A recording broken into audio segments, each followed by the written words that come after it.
The next agenda is profile display of Middle East and Islamic Studies, School of Strategic and Global Studies, Universitas Indonesia.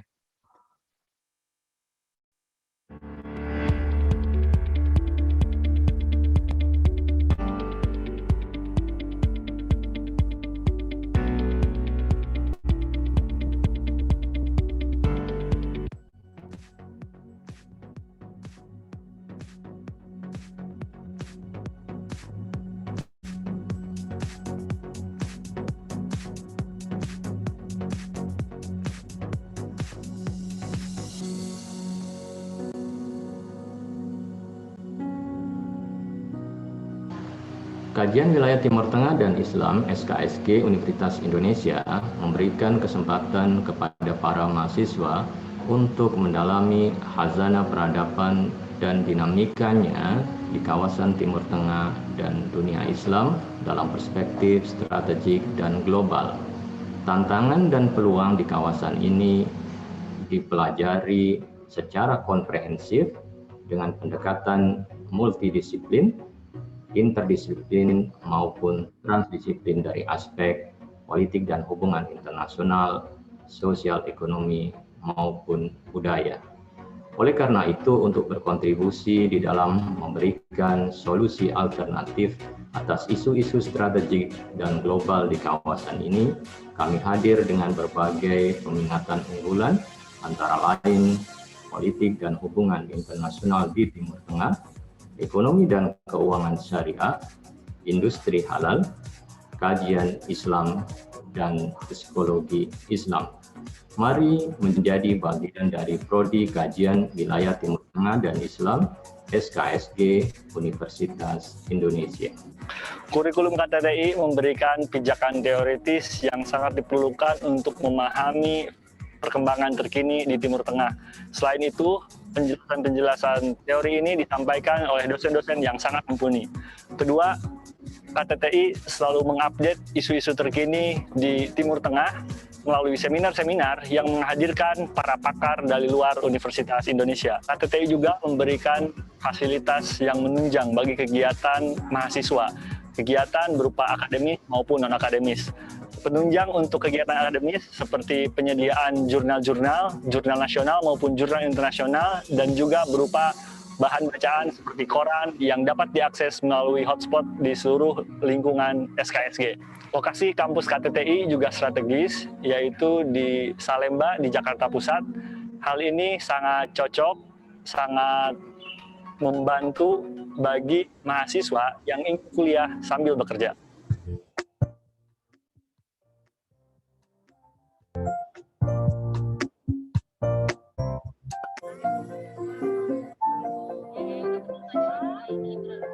KTTI ini sangat berperan penting dalam pengembangan ekonomi syariah Indonesia.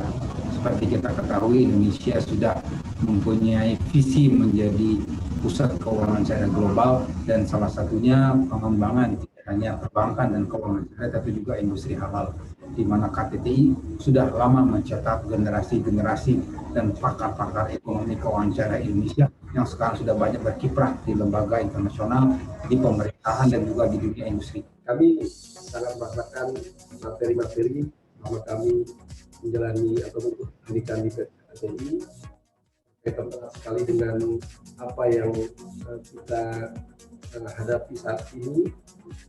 Pertama, kawasan Timur Tengah ini memiliki arti penting bagi pengembangan peradaban di dunia, khususnya di Indonesia.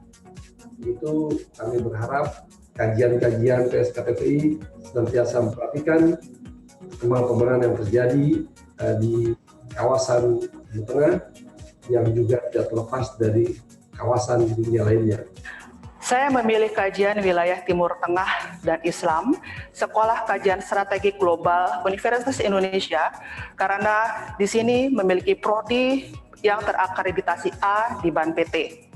Saya juga senang memilih kuliah di kampus terbaik di Indonesia, Universitas Indonesia, karena sangat mendukung kegiatan suasana belajar saya.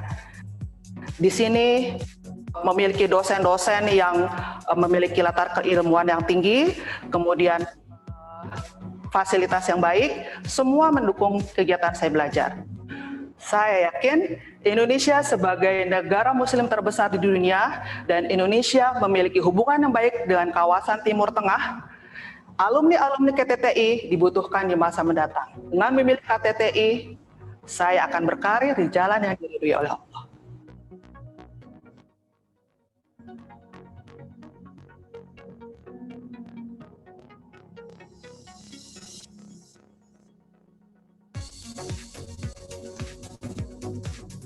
Kami yakin kehadiran program studi kajian wilayah Timur Tengah dan Islam dapat menjawab tantangan nasional dan global.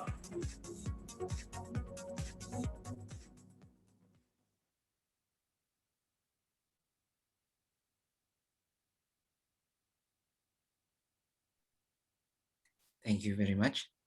The next agenda is opening remarks by Director of School of Strategic and Global Studies, Universitas Indonesia, the Honorable Bapak Atur Subroto, SA, MM, MSc, PhD. To Honorable Bapak Atur Subroto, time and place is yours. Oke, thank you Mas Farhan Batullah atas waktunya. Good evening everybody, honorable guests, especially Professor Khairuddin Al-Junaid, Faculty of Art and Social Science, and US, Singapore, Prof. Ahmad Ali Salim, Associate Dean, College of Humanities and Social Science, Zayed University, UAE, Yon Mahmudi, PhD, Head of Middle East and Islamic Studies Program, SSGS, Universitas Indonesia. We are very proud of you as one of the productive and talented young scientists from Universitas Indonesia, I think. And of course, all participants who are attended this international webinar and book launching through online platform like Zoom or YouTube. Assalamualaikum warahmatullahi wabarakatuh. Good evening for Indonesian time, and also good afternoon for you, maybe in the Middle East time. First of all, thanks to Allah, and let's say Alhamdulillah, since we are still able to meet here in the virtual room, although the situation out there is still very hard because of the pandemic COVID-19. I am, on behalf of the School of Strategic and Global Study, Universitas Indonesia, very pleased and honored to have you all here for this event. This webinar and book launch with the theme of Middle East in Focus, Peace, Prosperity, and Democracy in Muslim World, I think will give all the participants kind of unique perspective, at least on how to see Middle East on its way to achieve peace, prosperity, and democracy as one bundle.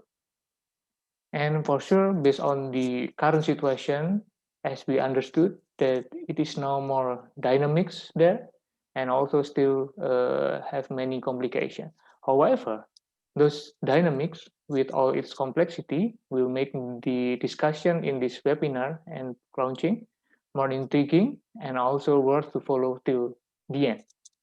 Ladies and gentlemen, as we may have been experiencing the currently critical time today, as the pandemic still going on, we need to support each other by mutual collaboration, knowledge sharing, help each other in order to minimize its impact to our economy, social life, and health, and many other aspects. This webinar, I think, also pursuit of this objective. Once more, I hope we are all enjoy and take as much as possible benefit from this current webinar and book launching. And without any ado, due to the limited time, I do not want to make any delay further to start this webinar and book launch. I officially open this webinar and book launching. Thank you very much and enjoy. Wassalamualaikum warahmatullahi wabarakatuh. Waalaikumsalam warahmatullahi wabarakatuh. Thank you very much, Bapak Ator. The next event is a photo session. So before we start this event, please to open your camera to take the photo session. The photo session will be guided by the host, Mas Pras. Please, could you help me to take the photo of all the participants and speakers, and also our director Pak Atar Subroto. Thank you.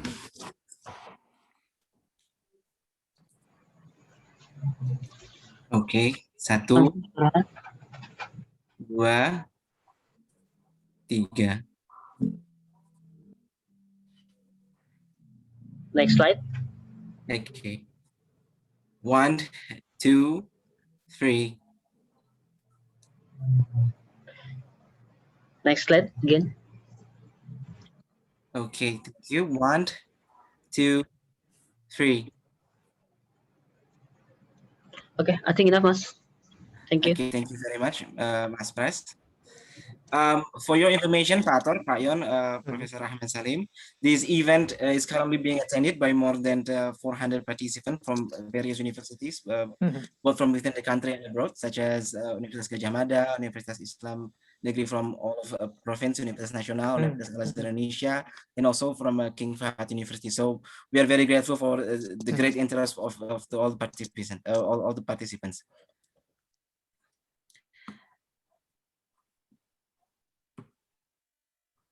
Okay, we will enter the main event, but before we enter the main event, allow us to give a little review about the book of Pak Yon Mahmudi, Timur Tengah dalam Sorotan, Dinamika Timur Tengah dalam Perspektif Indonesia, which will be reviewed by a representative from a student of Middle East and Islamic Studies, School of Strategic and Global Studies, Universitas Indonesia. Our dear brother Samir and Zaki Ashura, place and time is yours. Thank you for the Master of Ceremony for giving the time. Ladies and gentlemen, allow me to deliver a brief review of the book. The Middle East is a region consisting of dozens of countries with various socio-cultural, historical, and political uniqueness. So it is pretty challenging to figure out the dynamics of the region in a short time. On the other hand, the Middle East has special relations with Western countries, either in loyalty or antipathy. Given that the Middle East has always been an interesting issue from time to time, it is not an exaggeration if the author named the book Timur Tengah dalam Sorotan, or The Middle East in Focus. The author aims to write the book to help Indonesian readers better understand the complexity of problems in the Middle East. The author discusses the Middle East complexity comprehensively, emphasizing the Indonesian perspective in analyzing every Middle East issue. By reading this book, the author wishes that all readers could put together various puzzles about Middle East issues ranging from history, conflict, Arab Spring, and its future. Furthermore, the author discusses Indonesia's important role in peace solution in the region, especially in the Palestinian and Israeli conflict. Indonesia's position on this issue is very clear, denying all forms of colonialism on Earth. So, to what extent is Indonesia able to play its role and be recognized for its efforts in peace solution in the Middle East? And would Indonesia in the future become an essential partner for countries in the Middle East? Find the answer in this book. Thank you very much. Assalamualaikum warahmatullahi wabarakatuh. مساءكم أسعد الله مساءكم بكل خير. يسرني أن ألقي لكم ملخص كتاب باللغة العربية الذي كتب رئيس قسم الدراسات الشرق الأوسط جامعة إندونيسيا أستاذ دكتور يون محمودي. يناقش هذا الكتاب حول ديناميكيات الشرق الأوسط بما أن ليس من السهل لفهم ديناميكات الشرق الأوسط في وقت سريع.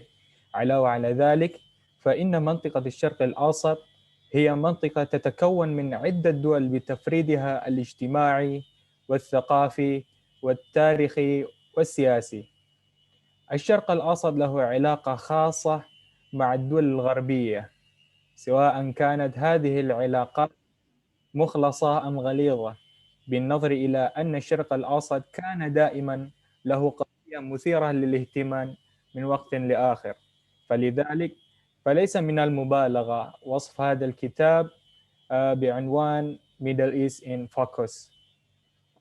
هذا الكتاب هو محاولة المؤلف لتسهيل فهم القراء الإندونيسيين للمشاكل المعقدة في الشرق الأوسط، ثم تتم مناقشة الصورة المعقدة للشرق الأوسط بشكل شامل مع التركيز على المنظور الإندونيسي في النظر إلى كل قضية في الشرق الأوسط.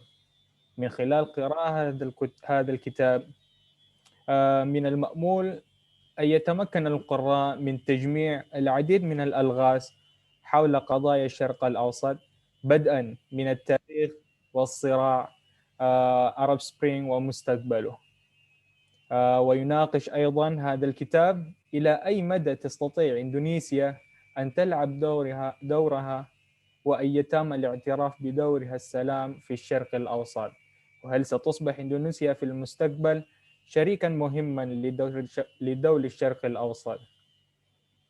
شكرا على حسن اهتمامكم، والسلام عليكم ورحمة الله وبركاته.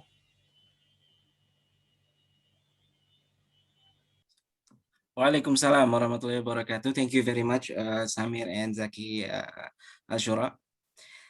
So the next agenda is the main event this evening, a presentation session from all the speakers, which will be guided by our moderator, Ms. Melia Irawan, SHUM MSE. Well, allow me to introduce your remarkable career and experience to all participants this evening, Ms. Melia. Ms. Melia is a researcher of InMind Institute.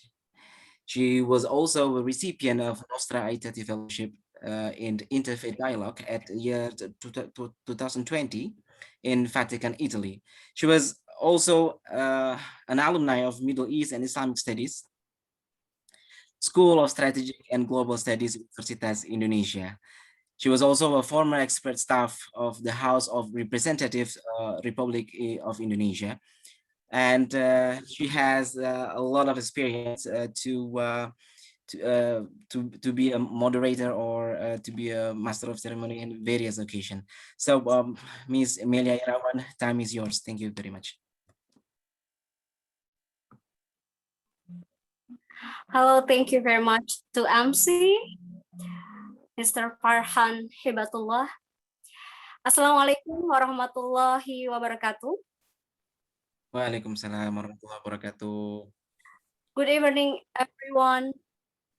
Ladies and gentlemen from Indonesia, welcome to our international webinar entitled Middle East in Focus, Peace, Prosperity, and Democracy in Muslim World. Please give a round of applause to the committee, Middle East and Islamic Program, School of Strategic Global Studies, University of Indonesia, who has hosted this important webinar.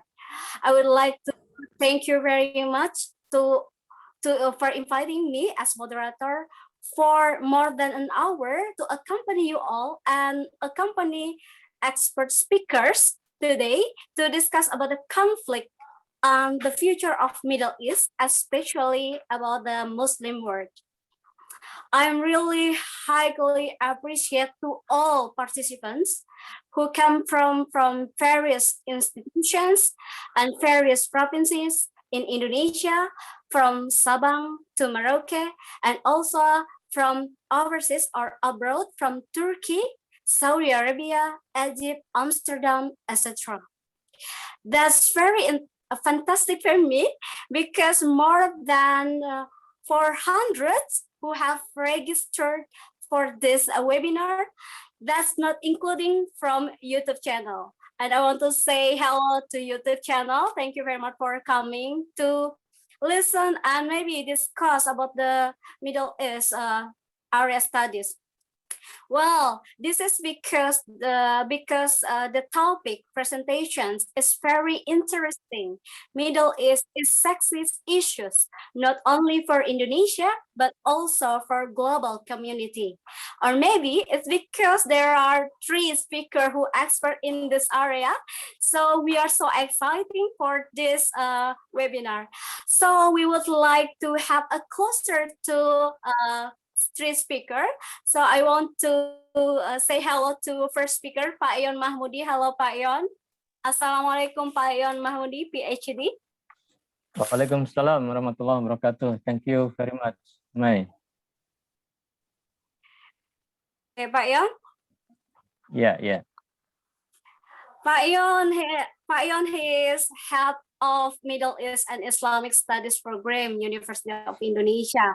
And he is the author of this book. Thank you, Pak Ion, for this book. This is very good. Give me insight to see how the Middle East progress for Indonesian perspective, relation between Indonesia and Middle East countries.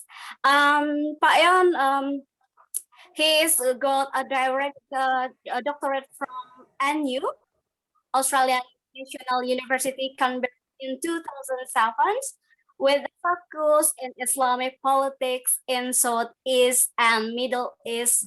And also, Pak Ion, he is a speaker in national and international level. Wow, so amazing, Pak Ion. Thank you, May. Executive Director in Mind Institute. Pak Ion. Pak Ion, hello, Pak Ion. Yeah, hello, yeah. How I ask you again, Pak Ion, because I'm so excited right now. How are you today, Pak Ion? Good, alhamdulillah. Good, alhamdulillah. Yep, everybody. Yeah. Pak Ion, when I ask you one word, this is like a games. Before we continue for discussion, main discussion is very serious. So I want to give you one funny games, okay? Pak Ion, when I mention one word, so I want to listen your expressions. Just answer one word again, okay, Pak Ion? Like this. Bali. And what in your mind? Oh, beautiful. Maybe like this. Okay, Pak Ion? Okay, are you ready, Pak Ion?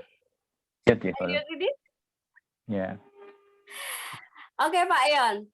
This question for you. Nasi kebuli. Delicious. Give a round of applause to Pak Ion. Thank you very much, Pak Ion. Nasi kebuli delicious or yummy, ya, Pak Ion. Do you like nasi kebuli, Pak Ion? Biryani rice, yeah. Biryani rice. Yeah, I like the Middle East food. Middle East, okay. Delicious. That's a kind of the culture, yeah, Pak Ion. We should know about the culture, not only conflicts. Okay, thank you, Pak Ion. Yeah, right. We enjoy. Okay. We move to second speaker. Second speaker is far from Dubai. Assalamualaikum, Dr. Ahmed Ali Salim.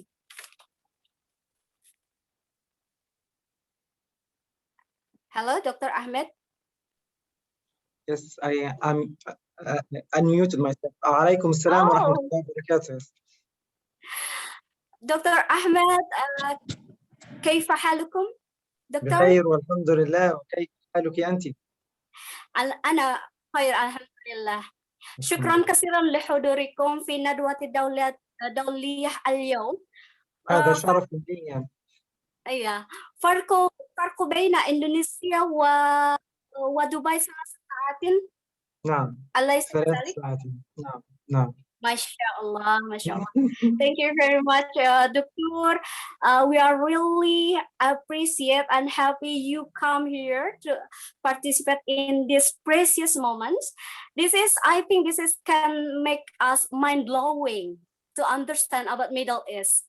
And your when I see your CV is very much achievement. Wow. Dr. Ahmed Ali, he is Associate Dean, College of Humanities and Social Science, Zayed University, Uni Emirat Arab. he is Senior Research Associate, Department of Political and International Studies, Rhodes University, South Africa. And wow, if I mention one by one, I think tomorrow we can finish this. Thank you. This is Because very kind 12, from you. you paper 12, right? But we really appreciate you are expert, and you focus on the Middle East, especially about the Islamic movement. Okay, thank you very much, Dr. It's an honor for me to Dr. participate in this webinar. Thank you. Yeah. Thank you. But we use English, right? In this, Yes. Yes, no Arabic language. Yeah. Okay. Thank you. Yeah, I use it. Yeah. Thank you. Well, we continue to the speaker. I think the speaker is Associate Professor Dr. Associate Professor Dr. Khairuddin Al-Junaid. Is he told to me he late, but I don't know right now. Dr. Khairuddin, are you here? Okay, I think he come late because he has very full activities. I'm Yes? here now. I'm online now. Wow, thank you very much, Alhamdulillah, yes. Dr. Khairuddin. Thank you very much. You are from Singapore, right? Yes. We are similar roots. We are similar root, Malaysia. Like Malaysia, Melayu. Can you speak in Melayu? Apa kabar? Ya, bolehlah sikit-sikit. Sikit-sikit. Apa kabar? Baik, alhamdulillah. Apa kabar? Alhamdulillah. And I would like to read your CV. Dr. Khairuddin Al-Junaid from PhD SOAS London. He is an associate professor at the National University of Singapore and senior fellow previously Malaysia Chair of Islam in South Asia at the Al-Walid Center for Muslim Christian Understanding. Wow, Georgetown University. Wow, and he is also write a book. There is something awesome that you wrote Hamka and Islam. Yeah, Doctor. Yes, I did. Yeah, and maybe in your presentation you want to tell about the Hamka and Islam, right? Inshallah, I will share a little bit about Hamka. Okay, thank you very much. Oh, there is Mehmet. Oh, Ibnu Kalum. There is a guest from Turkey. Thank you very much for coming. Well, we give a round of applause to the previous speaker who already come this beautiful night. I think I need to continue to our main questions from not all participants who background from Middle East area. So I want to give some brief to understand about the Middle East. 19th century, the beginning of European countries controlling the Middle East. Through the scientific agreements, the Middle East was divided on the basis of British and French interests. And what's about America? America came to the Middle East in the early 20th century. After the Cold War, America emerged as the only superpower in the world. US has become an important player in the global politics. America used geographic strategy to control the Middle East. Since then, the Middle East conflict over control of natural resources, followed by the issues of Islamic revival. Welcome to our international webinar, Middle East in Focus, Peace, Prosperity, and Democracy in Muslim World. Give a round of applause for us. Okay, ladies and gentlemen, no need to wait a long time. I would like to invite the first speaker to present his presentation. Pak Yon Mahmudi wants to talk about the trend in the Middle East from Indonesia perspective. But before that, Ladies and gentlemen, I have pleasure in this webinar for all participants. First, please mute during the speaker presentations. We only allow unmute for participants who are selected in the discussion sessions. Second, question will be taken from Zoom meeting and YouTube channel with the composition determined by the committee. And third, participant can ask question in one of 3 languages, English, Arabic, or Indonesian. And fourth, the questions are addressed to whom? Speaker 1, 2, or 3. Please mention your name and institutions, and please talk directly and to the point. And fifth, enjoy discussions. And for Pak Yon, please welcome Pak Yon. Time is yours, Pak Yon Mahmudi. Okay. Yeah, thank you, May. How about Pak Yon, we give 10 minutes. Yes. The timekeeper can listen in the screen. Thank you, Pak Yon. Yeah, okay. Is it clear, my voice, May? Yes. Okay, good. Right. Thank you very much. Assalamualaikum warahmatullahi wabarakatuh. Is Honorable Bapak Ator Subroto, PhD, the Director of School of Strategic and Global Studies, Universitas Indonesia, the Honorable participant, and also in particular the Honorable Speaker. We have Associate Professor Dr. Ahmed Salem. Thank you very much for your attending to give very important thanks to our Khairuddin Aljunaid. Thank you very much. With your very busy activity, then you can join our webinar today. I hope that I do not take too much time, so we can focus on the next presentation by our colleague, Dr. Ahmed Salem and Dr. Khairuddin Aljunaid.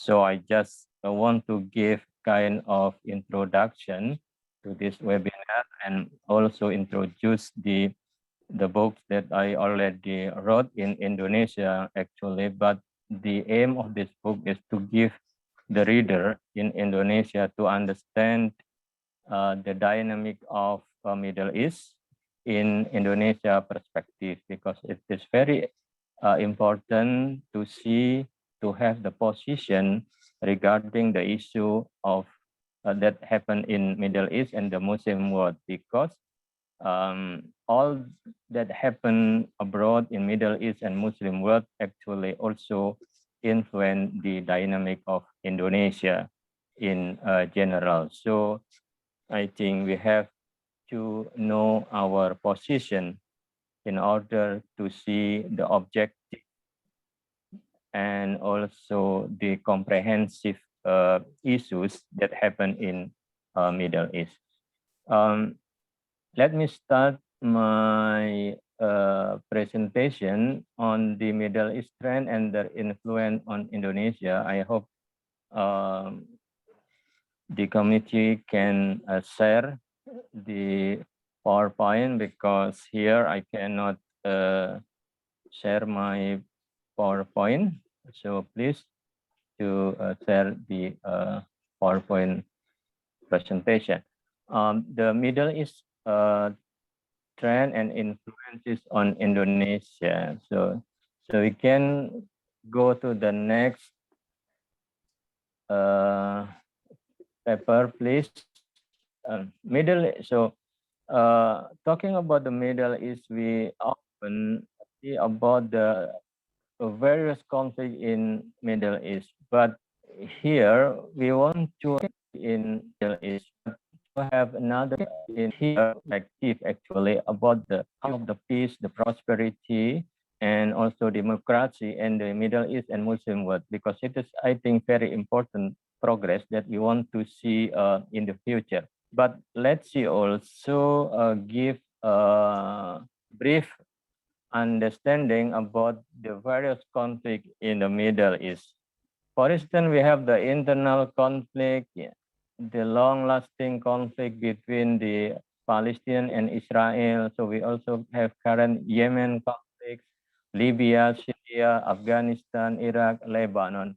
Those conflicts also influence the dynamic of Indonesia. So all the conflict also talk here in Indonesia. And sometimes there are kind of divided in terms of responding the issue. So what happened in Middle East sometimes also just imported to Indonesia, and we see that all the conflict mostly also regarding the issue of the resources, control struggle, not merely related to the ideology, but often those things viewed by Indonesian in terms of the ideology conflict. So it is also influenced Indonesia. The regional conflict, Saudi versus Iran, also influenced the Indonesia, divided the Muslim in Indonesia in terms of pro and cons, Shiite and Sunni association. But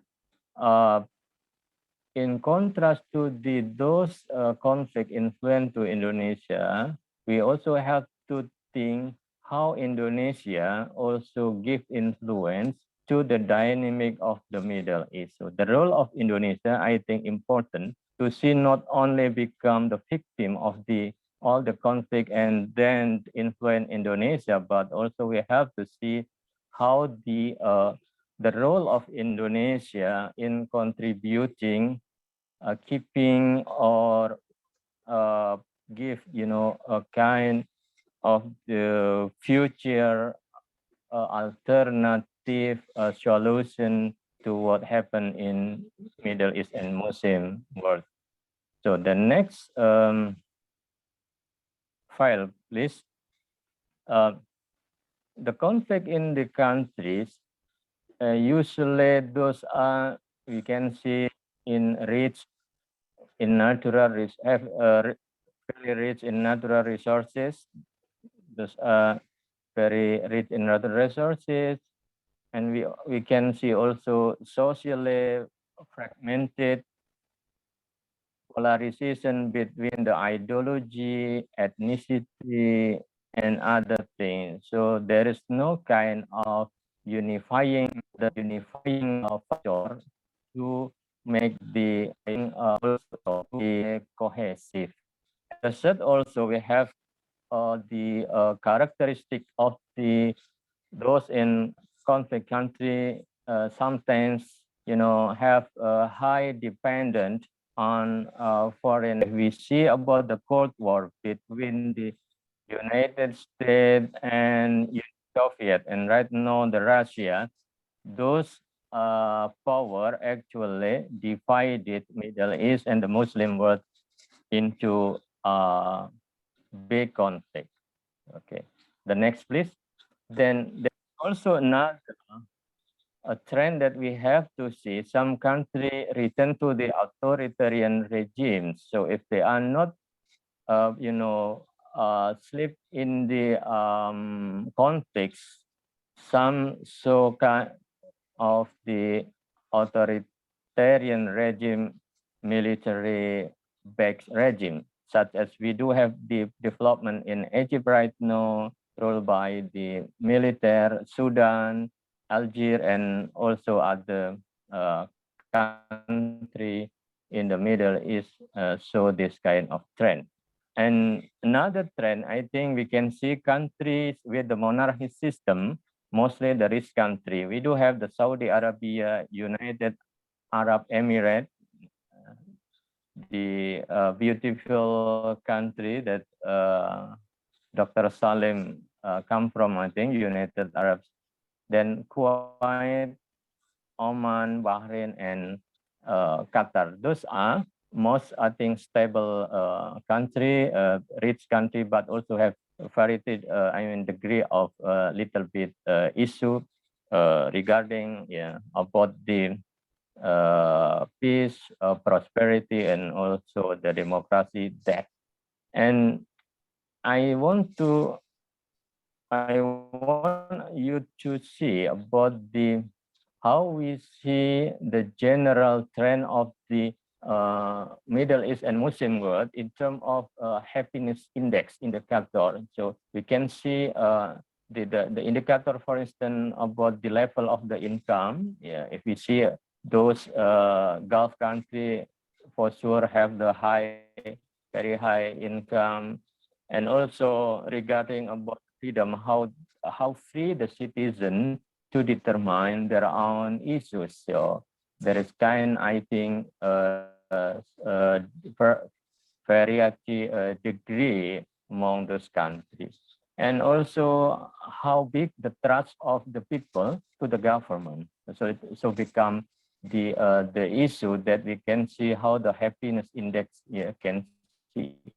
More than how healthy the life expectancy. So usually the prosperous country, stable country, probably peace country, have the long life expectancy comparing to those countries who fall in the conflicts. Yeah. And this, how is the social support from the family and friends? Yeah. The social involvement of the people around the people, I think, also very important to see how happy the people in the region. And the generosity, we see that all the Middle East, Muslim countries have the high generosity, including Indonesia, I think, become the most generous Muslim people in the world. But if we see the next, please, the reality, the top happiness index 2021 is that until number 10 dominated by the European country. We have Finland, Denmark, Switzerland, Iceland, Norway, till the Austria and Luxembourg. So the score about 7.8. Yeah. But of course, we can see little bit progress in the Middle East and Muslim country. If we see the next slide, number 14, we see the Israel. It is also very little bit, interesting to see that. Yeah, sometimes Israel considered is the most dangerous, meaning that any threat around the in terms of the security. But here he put 14 rank Israel. Then United States in number 18. Then number 19, we have the Czech Republic. This is also mostly dominated by Muslim population, the Czech Republic. And 20, then 21, finally we have the United Arab Emirates. So number 21 in this, I think also the good score in terms of the happiness rank. So we can see actually the progress kind of the peace, prosperity, development of the freedom probably increase. So number 21. I think above France, friend number 23. So Saudi Arabia number 27, yeah, but the happiness score is still high, 6. Then we have the Spain, Italy, and other 28, 30, and other. But we see that even the Singapore number 31. But this is also a little bit make us happy that Czech Republic, United Arab Emirates, yeah, Saudi Arabia, yes, still in the good position. Then the next slide, we have here Uzbekistan, the Muslim countries, yeah, 38th rank. Bahrain number 40, Kuwait 48, Kazakhstan, Pakistan, Bosnia, Tajikistan defeated the Russia. The Russia only number 73. So I think the most aggressive superpower in general do not, have good position. For instance, the 10 top high rank of the happiness is not come from the superpower. And even the Russia, number 73, the point is score a 5.5. Then we have Kyrgyzstan, Libya, even though they are in the conflict, but still much better than Malaysia and Indonesia. 82, we have Malaysia score 5.3 and Indonesia number 84 score 5.2. So this is also, I think, still in good position because the point 5.2 above is above average. But then we also have another trend also that some country even below 5. Yeah. We still have Azerbaijan still 5.1, then Turkey 93, then followed by the China. Even the China also, I think, not in good position, but still above the average. But then we have the lowest country with the, in terms of the happiness rank, we have the Egypt, 138. We have the Rwanda, Zimbabwe,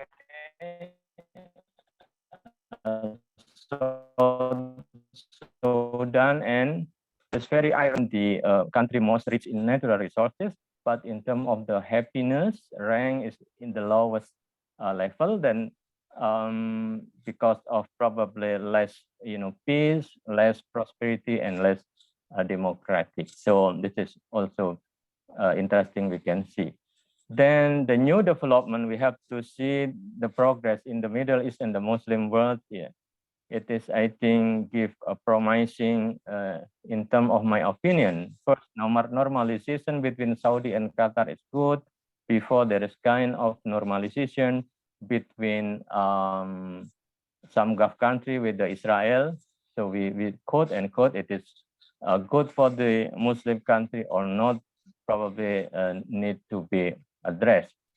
Opening peace talk between Palestine and Israel, I think also during the new presidency of the United America, US, the Biden give signal, to open the Palestinian peace process. Saudi and Turkey agreement, I think the current development also important to see. Indonesia peace role in Afghanistan accepted by two-party conflicting country, Taliban and the ruling government. Iran-US negotiation, I think also a good progress we can see. And I forget to list, I think another important new development is the visit of the Pope Francis of Vatican to Iraq. Also, I think a signal about what we can see next in the Middle East and Muslim world. Whether we can see more peaceful, prosperity and democratic situation there or in contrast, but we hope that peace, prosperity and democracy will come in this moment. So I think in order to achieve peace, prosperity and democracy, the ability to manage the resources is very important. Strengthening dialogue is also very important, to have the more strong, cohesive social in the social affiliation or social solidarity within the country, to have the power sharing, reducing the foreign dependence, reducing the military intervention, I think for very, very important. So I think that's all as my introduction. Then we have our our speaker, Dr. Ahmed Salim, will focus on probably on other aspect of the Middle East, Egypt or other area to see what's happening and how the future of the peace, prosperity and democracy there. And then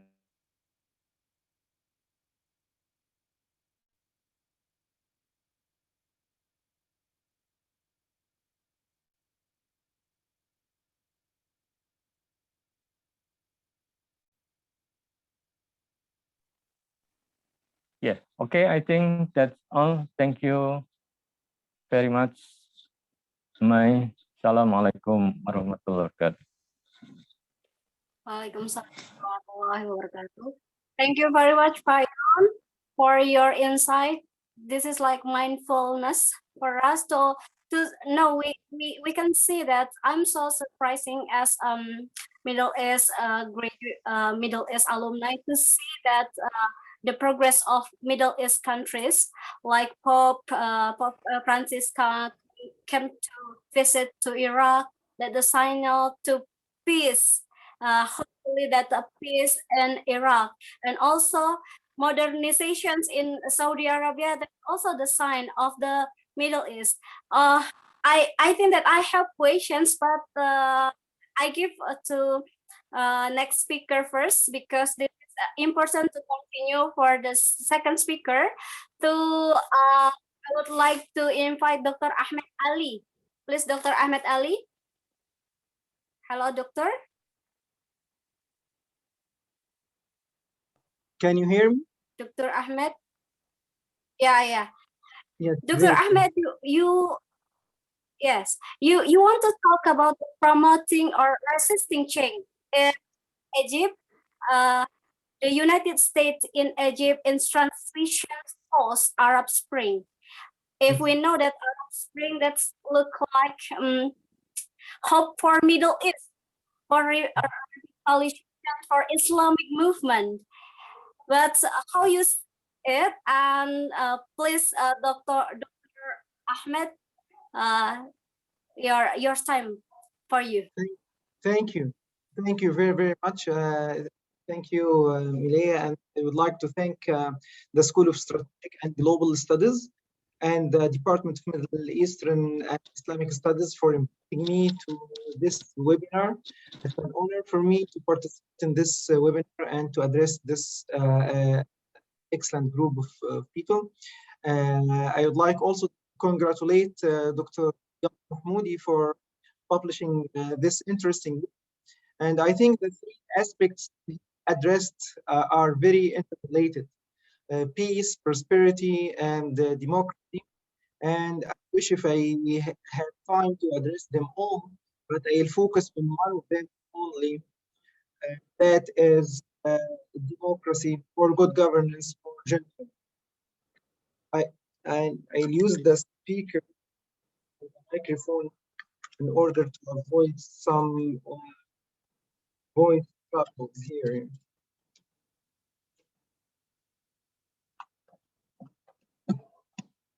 I hope this would be.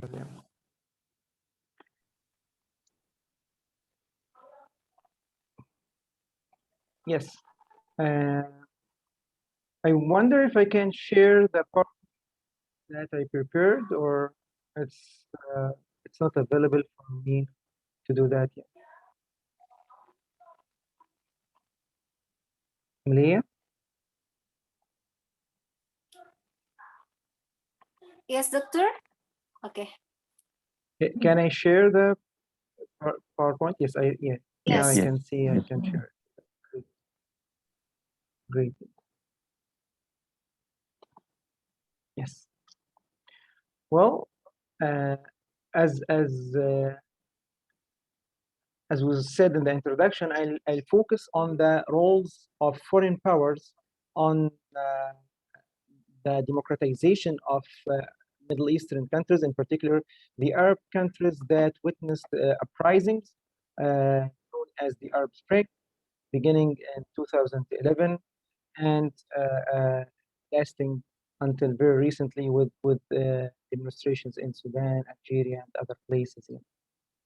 I'll take the example of the United States as a major power and Egypt as an Arab Spring country to see to what extent are major powers influential, or impactful on the process of democratization in Arab countries after the spring break, the Arab Spring. I'm unable to click to change. Doctor, I'm sorry, can the screen be enlarged? Excuse me? Make it screen. Make a big. Show screen full. I see. I see. I see. This one, like this. Thank you, Doctor. Yes. Yes. Thank you very much. Yes. I would start with the pessimism that prevailed in many American journals and newspapers after the Arab Spring.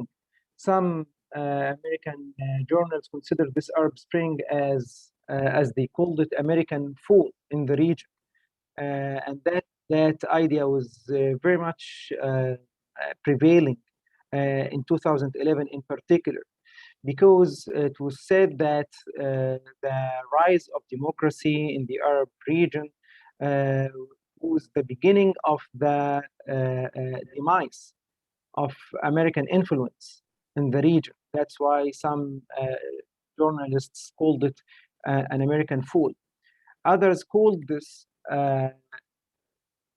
the beginning of more risks for the United States in the region, because the United States did not prepare itself for dealing with democratic forces.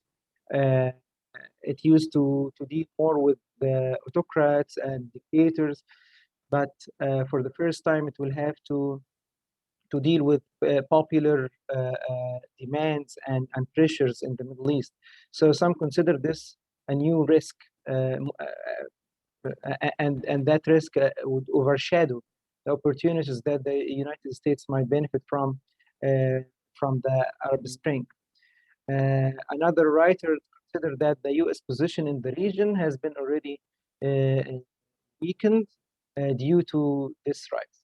However, I call this pessimism premature. I mean, most writers did not consider an important factor here. That is the foreign policy of the states, the Arab states that experienced uprisings and revolutions, continue to be, to some extent, the same, despite new actors. In other words, there were new actors, that's true, but this change did not reflect a new identity of the regime or new identity of the state itself.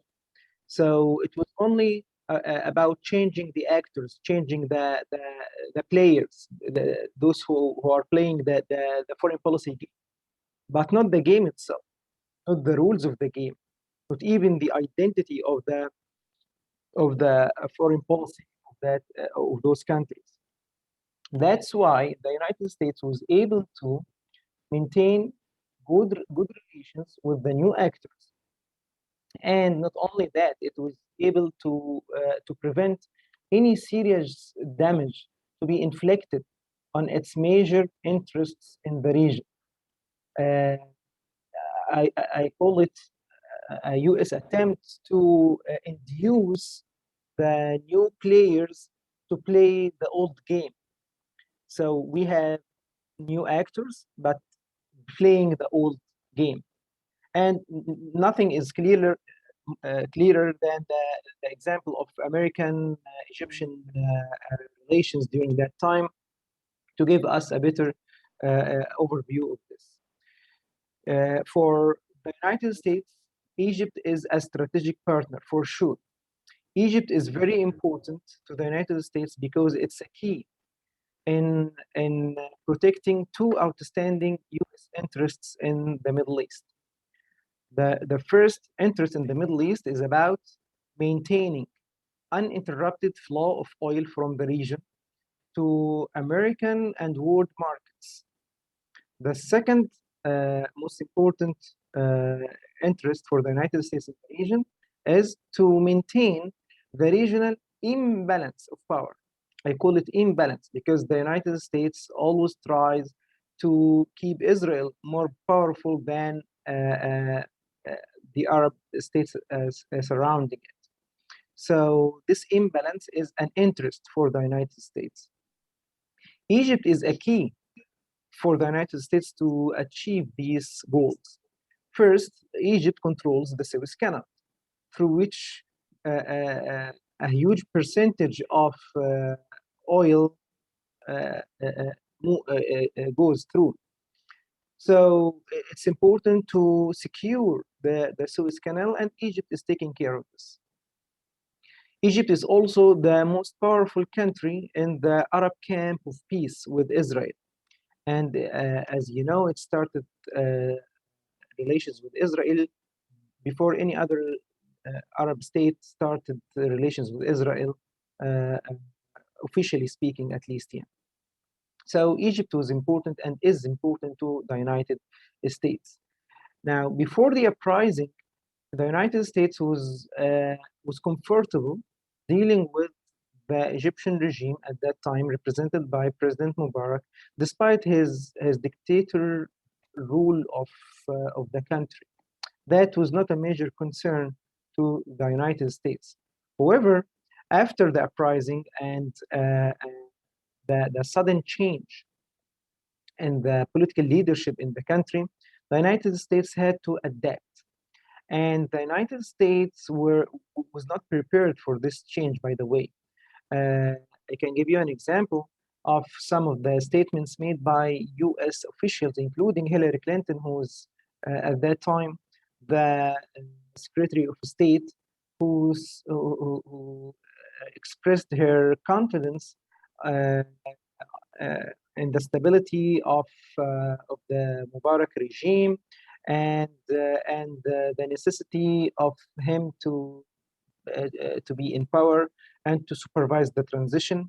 And that was the same meaning delivered by other US officials, including the US Special Envoy to the region and others. But this position was hardly maintainable. I mean, the United States had to change its position, especially after more than a week of demonstrations and bloody reactions against the demonstrators by the police at that time. At that time, the American President Barack Obama changed his position and broke his silence and sided openly with the demonstrators, asking President Mubarak to step down. At that time, a new actor emerged. That is the Supreme Council of Armed Forces. The Supreme Council of Armed Forces was a professional military council, not involved in politics. It was not political by any means, and it was never like highly profiled in the media. The last time that it was announced to have met was during the 1973 war between Egypt and Israel. So it was a kind of surprise for the Egyptians to have this council intervene in politics. However, that was a welcome intervention because the Supreme Council of Armed Forces announced the support of the people's will. That was more than 2 weeks after the beginning of the demonstrations. And one day before Mubarak had to resign. In fact, Mubarak had to resign due to this intervention of the Supreme Council of Armed Forces. That was the beginning of the end of this era. The council announced a new roadmap towards democratization, starting with a new constitution. First of all, there was a constitutional declaration and a promise to transfer power to civilians in 6 months, ending in November, actually ending in September 2001. And there were many promises of a smooth transition towards democracy. This transitional period, however, was prolonged because the Supreme Council was not, in fact, willing to give up power at that time. And it was actually forced to give up power in 2012 and to transfer the executive power of the government to an elected civilian president in June 2012. America was not away from these developments. Actually, as I mentioned, it was unprepared for this change. Then it started to side with the revolutionaries, and it was the United States, the U.S. administration that suggested or encouraged or convinced the Supreme Council of Armed Forces to step in and force Mubarak to step down. So this transition was welcomed not only by the Egyptian masses, but also by the U.S. officials for several reasons, including that the head of the council was the defense ministry, and the defense minister at that time, and he was very close to the United States and very close to Mubarak. So this was a sign that business will be run as usual with the United States. Also because the United States had and still has strong relations with the Egyptian army since the signing of the peace treaty between the United States, Egypt, and Israel. The United States was not willing to antagonize the council. To the opposite, it appeased the council on several occasions because it considered the Supreme Council as the last guarantor of critical U.S. interests. So it just ignored some of the key or critical violations committed by the council.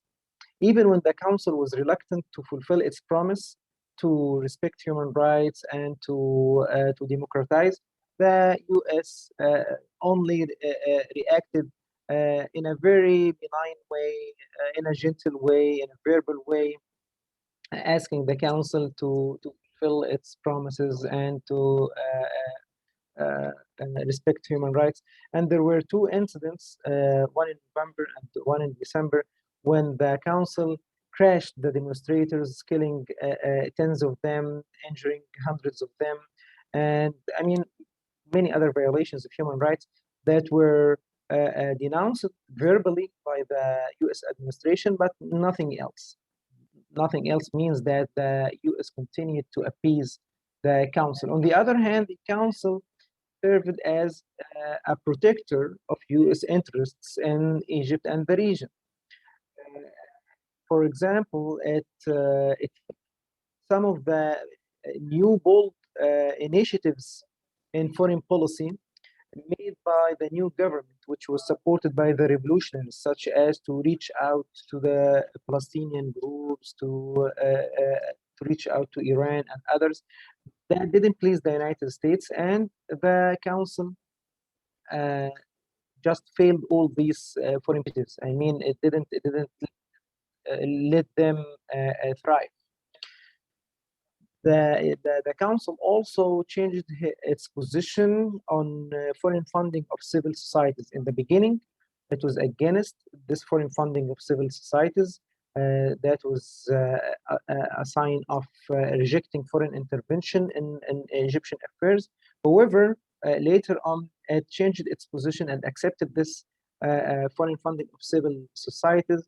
And that was a sign for many revolutionaries that the council surrendered to American pressures. It was a bad sign for them, and the council exploited the deepening anti-Americanism among Egyptians at that time. About 70% of the Egyptians did not like the United States at that time, and wanted even to stop receiving aid from the United States. The service made by the council to the U.S. interests also included its maintaining Egypt's relation with Israel, because after the uprising, the treaty between Israel and Egypt was at risk. Many Egyptian revolutionaries did not like that treaty, and even the prime minister of the interim government said that the treaty is not sacred and it's up for negotiation. And many Egyptians proposed to revise, if not abolish, this treaty altogether. And this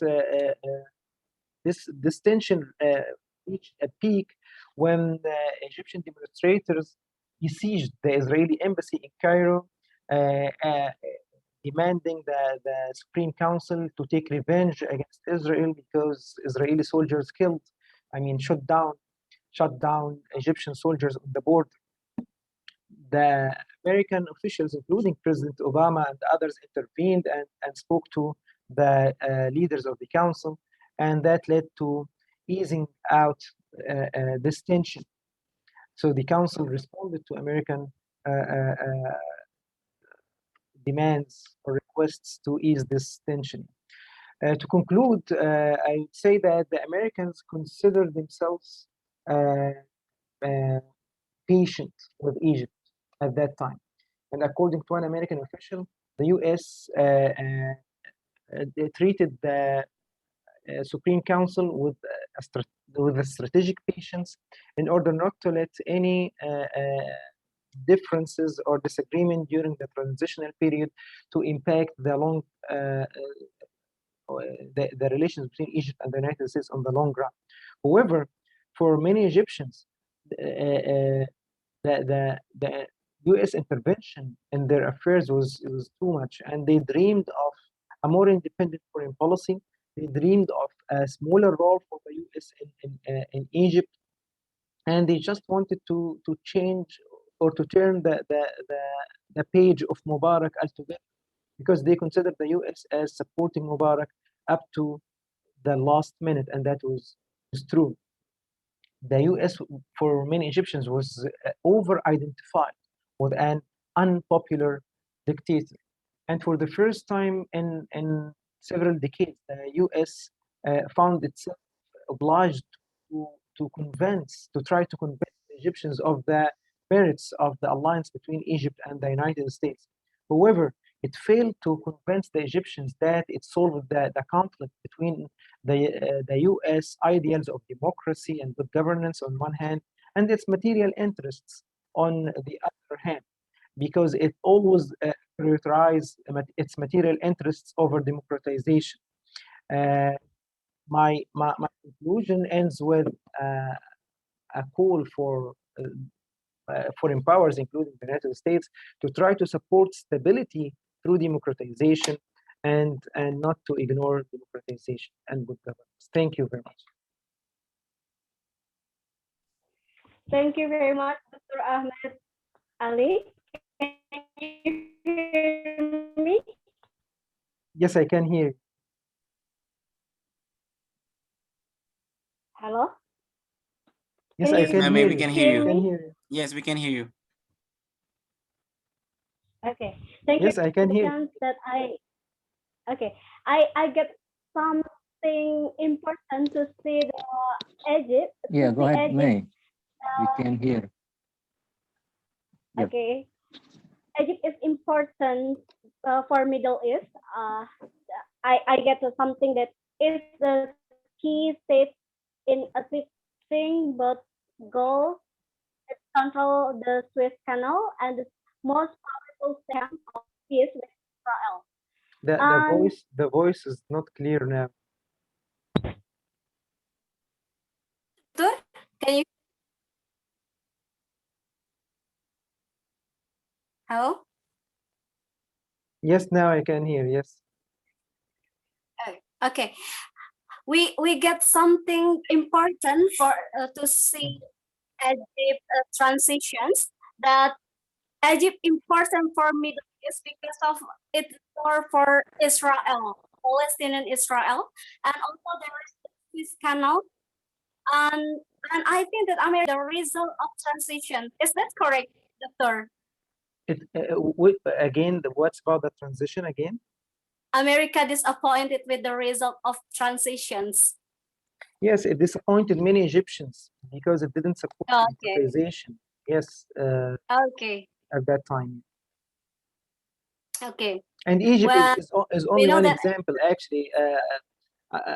As I said in the beginning, I wish if I had time to discuss other examples, because I also wrote about the French intervention in Tunisian affairs, and how France supported the dictator at that time, Zain al-Abidin Ben Ali, and it failed the democracy. So there are several examples. The US and Egypt is just only one example. Okay. Okay. Thank you very much for interesting presentation, Doctor. Give a round of applause to Dr. Ahmed Ali. If you, ladies and gentlemen, if you want to ask something, please chat. You can chat right in a column setting. And we move to third speakers and the last speakers. Please welcome to Dr. Khairuddin Al-Junaid from National University Singapore. Hello, Doctor. Hello. Hello, Doctor.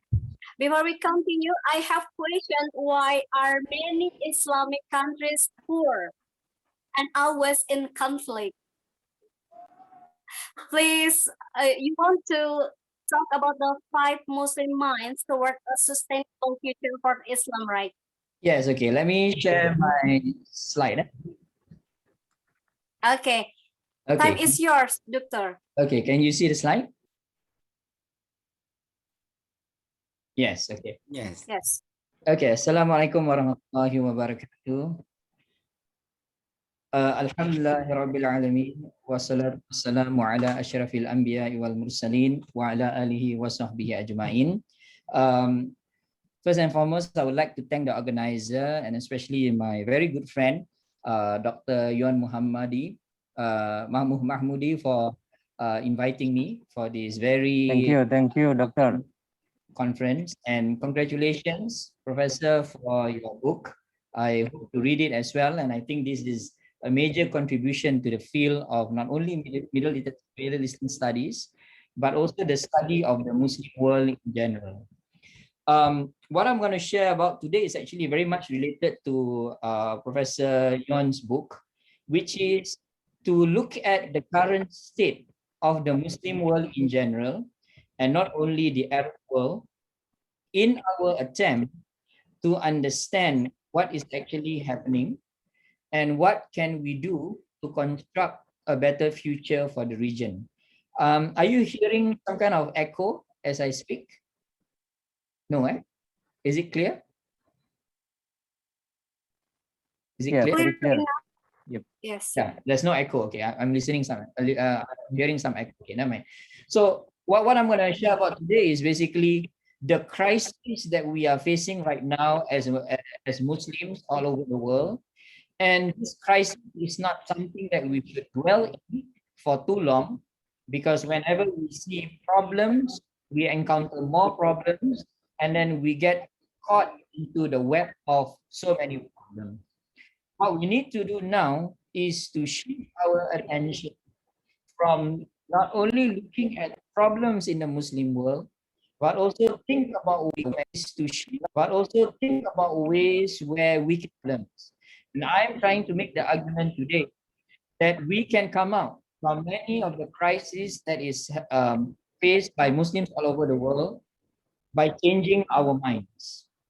So I'm going to begin by talking about the state of the Muslim world right now. And again, there's no time to talk about the Muslim world as a whole. I'm going to talk about selected aspects of the Muslim world. And then I'm going to move on and talk about the kind of minds that we require in our time to change what is happening in the Muslim world for us to sustain our future. And then we're going to have some question and answers if we have time. So I'm going to begin first with the state of the Muslim world. And I think that Professor Yon just now has already presented to us some of the realities of the Muslim world. One issue that we have among Muslims today, and I encounter this everywhere I go, is that we are not willing to admit some of the failures that we have committed in the past and at present. And because of that, we find it very difficult to change our realities. Now, if you look at all the statistics that are presented to us, even by Muslim scholars, the reality is that Muslims all over the world are faced with poverty. And we need not go too far. Just travel around the region. And here I want to talk about Indonesia, because I've been invited to be a visiting professor in a few universities, University of Diponegoro, University of Muhammadiyah, Yogyakarta. And whenever I spend my time there, poverty is the thing that strikes me most in Indonesia. As we say in Malay, orang yang paling termiskin di dalam dunia Islam di Indonesia adalah orang-orang Islam itu sendiri. The Muslims are sadly the poorest people in their own country. And this is a situation that you see worldwide. Estimates suggest that roughly 35% of the 2 billion people facing poverty worldwide are in Muslim majority countries. Muslims who are minorities are actually better off than Muslims who are majorities. And again, Professor Yon has talked about this. When we look at the Global Peace Index, we only find one Muslim country there, which is Malaysia, where I'm in. Singapore is seen as the 7th most peaceful country in the world, and Iceland being the highest. If you are hoping to migrate, New Zealand is also a good choice to choose from.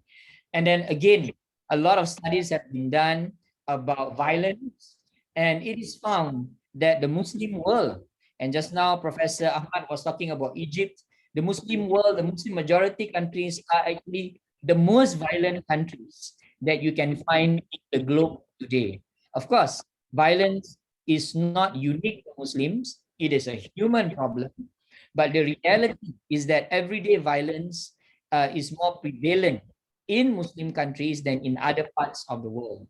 More statistics, we always say that, oh yeah, Muslim countries may be very poor, Muslim countries may be underdeveloped, but we value our own life. This is not true. A recent survey of suicides all over the world found that one majority Muslim country, which is Kazakhstan, has the highest suicide rate in the world, followed by Turkmenistan, Uzbekistan, Kyrgyzstan, Tajikistan, Azerbaijan, and others. So many Central Asian countries that are Muslim countries are among the country with the highest suicide rates. I do not know the statistics in Indonesia, but partly because of the COVID, the pandemic, suicides are on the rise in the Muslim world. Now, all of this, we can go on and on with all of these problems in the Muslim world. Like I said just now in the very beginning, we want to find a way out of all of these issues that we are faced with. Of course, there is no magic pill or magic pills that can solve all of our problems.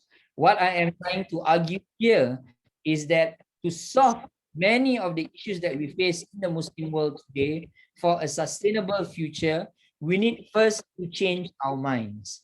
And here, I take these ideas from a very famous Harvard educationist, a professor of psychology whose name is Howard Gardner.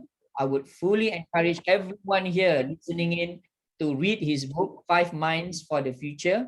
He talks about why we need to move beyond analyzing to offering solutions. And solutions to human problems, according to him, in this book is by changing the minds of the people for a better future for humanity. So I'm going to use these 5 minds that he talked about. It's an amazing book that we all read. And I want to talk about the kind of minds that Muslims actually need right now. So the first mind that we need to imbibe in the Muslim world today is what I call as a law-abiding mind. Whether we want to accept it or not, Muslims are probably the people who are not able to follow their own laws. We talk about the Sharia, we talk about hudud, we talk about so many kind of laws. The reality is that Muslim countries are generally lawless countries. And we can name Egypt, Sudan, whatever country that you can think all over the world, that are Muslim majority, law is the last thing that Muslims would hold on to. And how do you know that Muslims don't abide to law? Muslim countries generally are very poorly managed, right? Because of lawlessness, corruption is something that is big in Muslim countries. So we need to start talking about the importance of law in the Muslim mind. And here, when I talk about law, I'm not only talking about hukum, I'm also talking about the maqasid. Why we need to look beyond only the haram and halal to look at why certain things are important for it to be halal or haram. And here we're talking about the maqasid. We're basically talking about the 5 principles of the maqasid, the preservation of the mind, the preservation of human life, the preservation of lineage, and so forth and so forth. Of course, scholars are debating right now, and Jasir Auda is probably one of the leaders in this discussion, as well as Professor Hashim Kamali and many others, that we need to now help Muslims, train Muslims, educate Muslims to think in a legal way, not in a legalistic way. A legal way means that in our mind, we know the importance of order. We know the importance of laws, and we abide these laws. So that's the first. The second is we need to imbibe what I call as the conservationist mind. The conservationist mind basically is mind that preserves things, a mind that does not destroy. And we see now conflict in the Muslim world, wars between Muslims, because Muslims do not understand the meaning of preserving not only the lives of people, but also the environment. So environmental degradation is very high in the Muslim world because we have lost this whole idea, the meaning of being the Khalifatullah, Khalifatul Fir'aun. And because of this, we do not understand why being an environmentally friendly Muslim is very, very important. Again, I like to cite Indonesia as a case in point that, you step out onto the streets, you see a lot of rubbish everywhere. So I'm sorry, Indonesians, I have to say this, but this is the reality. Sangat kotor di mana-mana saja, kecuali di dalam hotel. Only when you go to hotels, it is clean. When you go to people's houses, it is clean. When you go to cafes, it is clean. But you walk down the streets, you see rubbish everywhere. But those people who have studied overseas, if you go to Holland, for example, the Netherlands, if you have been to Sweden, the streets are very, very clean. So it's because of the loss of this conservationist mind. We do not conserve what is around us. So that's the second. So the legal, law-abiding mind, the conservationist mind, and then thirdly, we need to imbibe humanitarian mind, a conscience, a heart for other human beings. Which means, to go back to the maqasid again, this whole idea of feeling for another human being. If you go to anywhere in the Muslim world today and go to the Islamic universities, you see a lot of our ulama, a lot of our sheikhs teaching us the values of Islam. Why Islam is a powerful religion, why it is a superior deen. But when you opt out of many of these Islamic universities, you find poor people everywhere. Why is this happening? Why is it that the university, the Islamic university, is talking about the importance of Islam, the importance of the human being, the importance of being humanitarian, but Muslims are not humanitarian towards their own kind. So to have the humanitarian mind is to engage in deeds that would help the human beings flourish. And this is not only about helping Muslims, but also helping non-Muslims as well. One problem that we have amongst Muslims, and many studies have shown this as well, is that we always think about our own kind, not realizing that we are just 1 out of 6 people all over the world. So the humanitarian mind is very important, because even in the Quran, Allah emphasized on why killing people is almost like killing the whole of humankind, and that preserving the life of someone is like saving the humankind. So it's about being conscious that there are people around us, there are people who are in need, and that we need to help them first. We can talk about Islam, we can discuss about ideas, but at the end of the day, the real action, the minds must be oriented towards helping the people out there. And this is something that I feel that is sorely missing in our education, sorely missing in our university curriculum, such that we can philosophize about things for hours and hours, but our countries are full of people who are, in a sense, not concerned about humanity. So that's the third. The fourth is that we need to develop what I call as the ethical mind, the mind that thinks about doing things in an ethical way. Now, universities in Southeast Asia, and I'm sure in the Arab world as well, Professor Ahmad maybe can brief us on this, they are concerned about publishing in ISI and Scopus. Because they are so concerned about publishing so much and rising up the rankings, many scholars now cheat. They take their students' work, they do all sorts of tricks in order to get what they want. And this is not only limited to the scholarly world, this happens everywhere. Because of the loss of the adab and the akhlaq, people do things out of materialist concerns. They do things by any means necessary in order to achieve, most of the time, ignoble or wrongful ends. So the ethical mind is something that we need to train the future generation, and we need to write a lot about it. We need to talk about why ethics, akhlaq, character building is so important in the development of a Muslim, in the development of the Muslim world, because we can have all these wonderful books about Islam, but at the end of the day, if we don't have people who are walking embodiment of the akhlaq of Islam, the Muslim world in the end will not progress. And this is why, as I said just now, not only because of the lack of a legal mind or a law-abiding mind that has made Muslims so corrupt today, that corruption is so endemic and high in the Muslim world, it is because we lack the ethics. Someone who is ethical will know that corruption is wrong.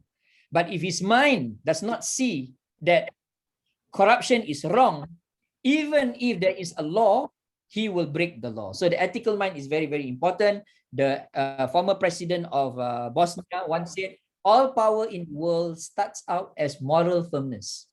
Every defeat begins as moral failure. All that is desired to be accomplished must first be accomplished in the souls of men. Inna Allah la yughayyiru ma biqaumin hatta yughayyiru ma bi anfusihim. Bi anfusihim is in us, and in us, how do we develop what is in us? We develop our adab, we develop our akhlaq, we develop our ethics. So that's the fourth.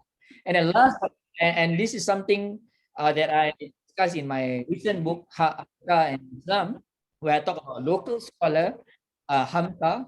He talks about how we need now to develop what he calls as a reforming mind, a mind that is engaged in constant islah, constant tajdeed, constant change, to not rest, to always see that there are problems in our society and to seek solutions to these problems. The reforming mind, according to Hamka, is a mind that is always sensitive about what is wrong in society and to correct what is wrong and bring in what is good. So it is an active mind that sees that change is very, very important, that do not want to rest with the status quo, that want things to be better for not only Muslims, but also for humanity. And one of the things that we need to do to develop this reformist mind is to think about issues that are current in our time. And we know that the big issue right now is the issue of health and well-being.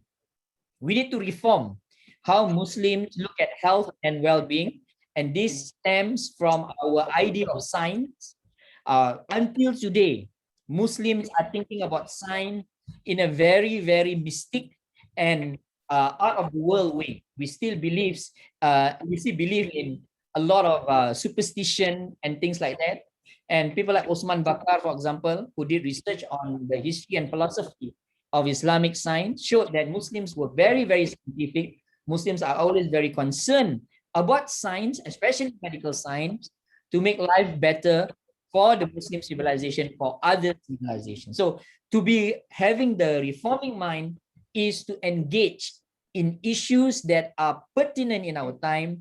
And if there's one issue that is more central in our time right now that we need to look at, especially in the Muslim world, is the issue of medicine, health, and well-being. So a lot of research that we need to do right now on this score, but with the reforming mind, then we can see why all of these issues have to be thought about, has to be written about, and has to be changed. So these are the 5 minds that I want to emphasize here.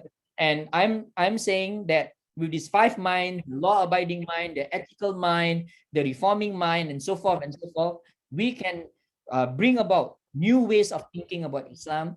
We can bring about new ways of thinking about the Muslim world. And it is not only about thinking about these issues, but to construct concrete steps towards making the Middle East, the Muslim world, everywhere in the Islamic civilization, a better place for us to live and an exemplar for the other civilizations out there. So I would like to just end here. I thank the organizers very, very much for including me in this very wonderful book launch. I hope that we can have a nice discussion over some of these ideas that I present. Some of the books that I have presented here are pertinent books that I hope that everyone here will look at.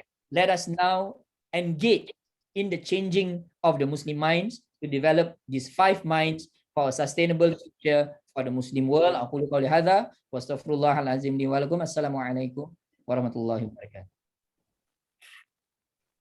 Waalaikumsalam warahmatullahi wabarakatuh. Wow, it's very inspiring, Dr. Khairuddin Al-Junaid. Give a round of applause to Dr. Al-Junaid for the presentations. Can you hear me? Wow, it looked like a reflection for us as the majority Muslim country in the world. 87% Muslim in Indonesia, and you mentioned that look like, oh yeah, we have a lot of missing in education, philosophy, curriculum, and ethics. Adab is important for us. Well, thank you very much for 3 speakers today who give insight for us. And we open right now we open discussions to all participants, but I want to ask one participant to ask directly. Please raise your hands.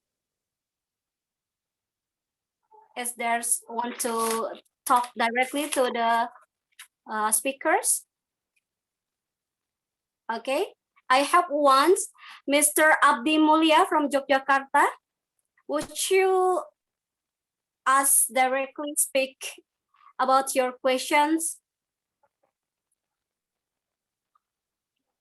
Hello? Okay, one question from Mr. Abdi Mulia. We next to Farid Mubarak. Farid Mubarak, please open your mic, ask directly to Dr. Ahmed. We choose one representative for the questions. Okay, Farid. Okay, Farid, please. Your question, please.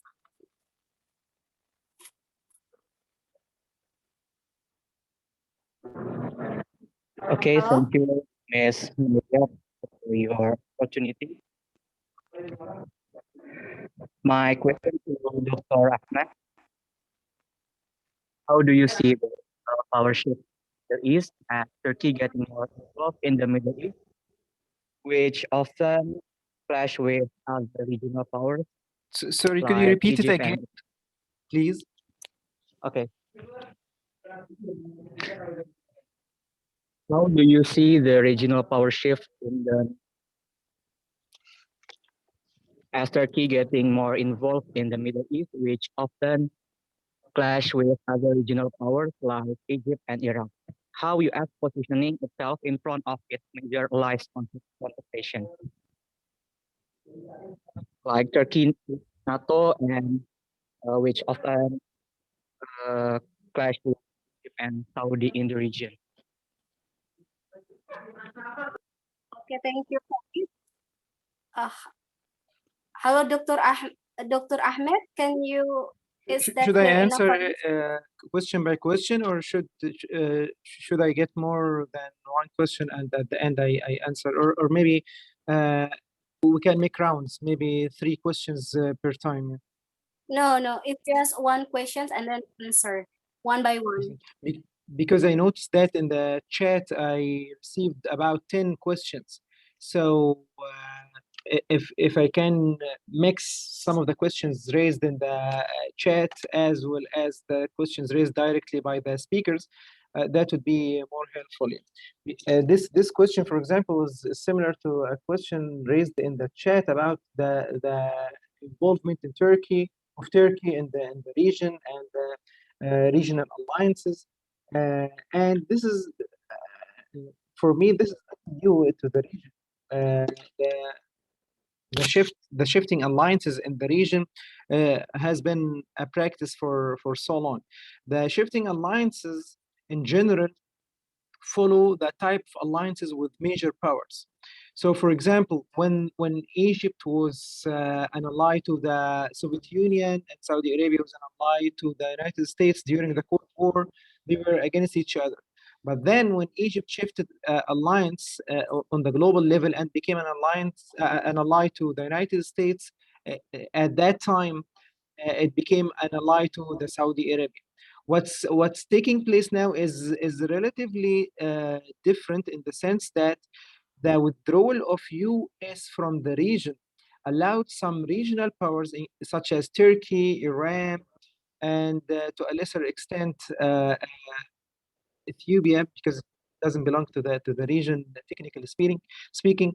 Now the regional powers has more say in the region because the US is not willing to intervene and to protect its historical allies.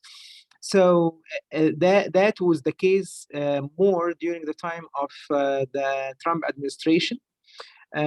Whether that will continue under Biden, this is a question. However, it's possible because many analysts say that America has overstretched its power. So even if it's willing again to come back to the region, it might not be able to. So willingness is not everything. Its ability is questioned right now, and that vacuum will be filled. I mean, we cannot live in vacuum. That vacuum will be filled, if not by other major powers such as Russia and increasingly China. It will be by regional power such as Turkey and Iran. So I expect more of this competition in the next few years.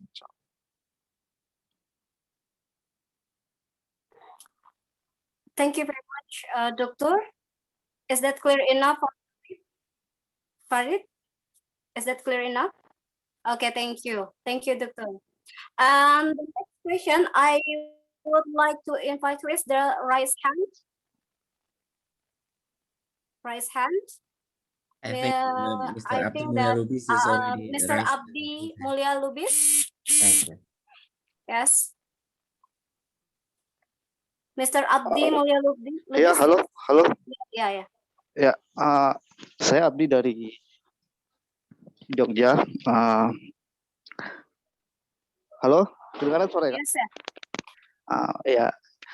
Ya, berita mengenai UAE dan Arab, negara-negara Arab dan yang ada di Timur Tengah yang sudah menjalin kerjasama dan komunikasi terbuka dengan Israel kan. Bagaimana langkah Indonesia untuk memulai hal tersebut supaya bisa terjalin kerjasama dan perdamaian untuk hal normalisasi dan hubungan yang terbuka dengan Israel. Saya rasa seperti itu, Pak. Terima kasih.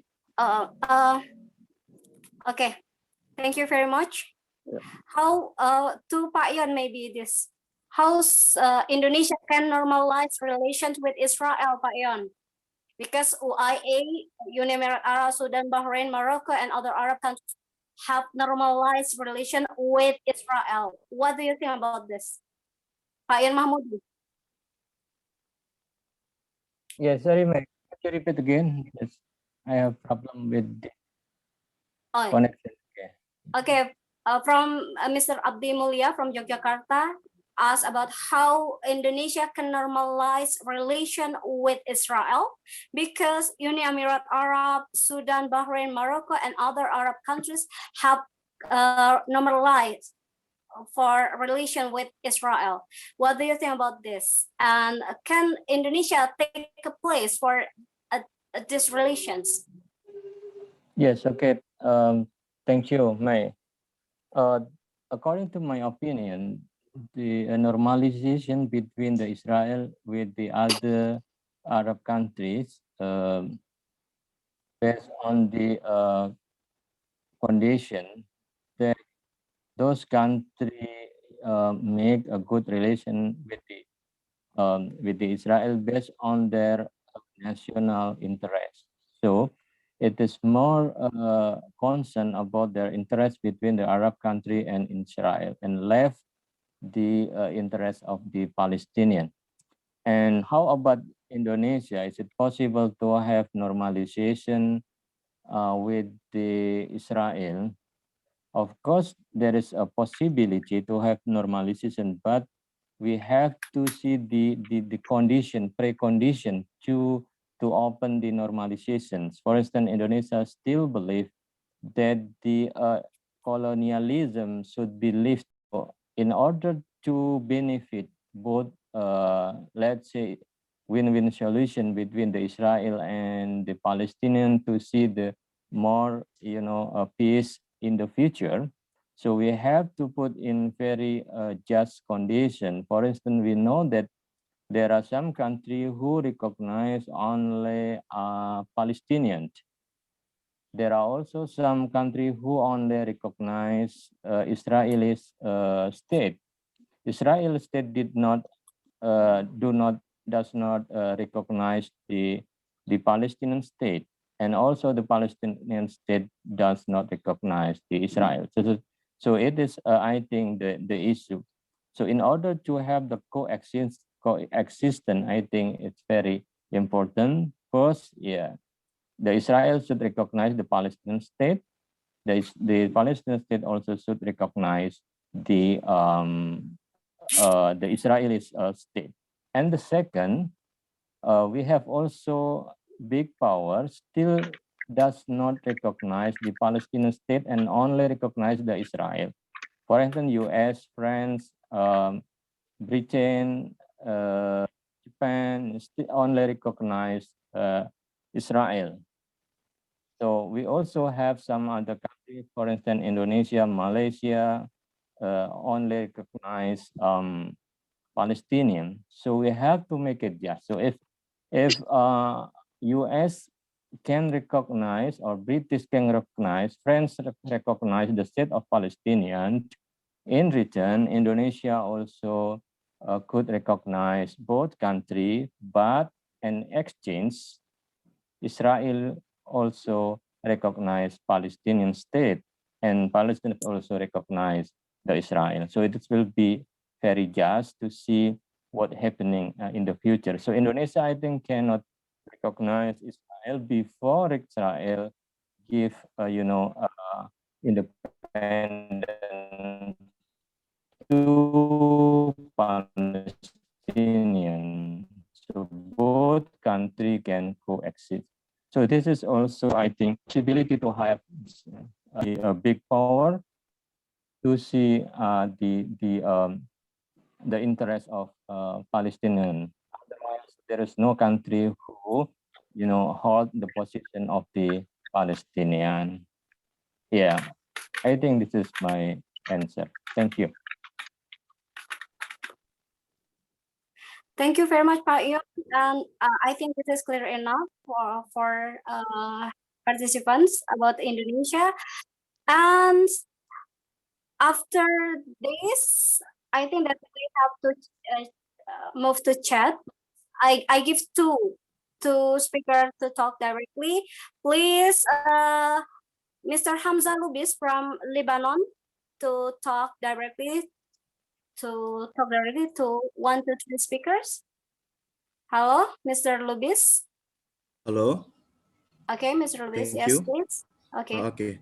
Thank you, moderator, for giving me these opportunities. Actually, I want to ask the question for all of our speakers, but I will point this question to Professor Khairuddin. As like we know, countries with a majority of Muslim populations, such as Indonesia, Turkey, Malaysia, and Brunei, and others have a very big opportunity to work together and even collaborate in various fields, especially the military sector with countries in the Middle East because of their inner closeness and religion. But until now, this potential has become very small and very difficult to realize.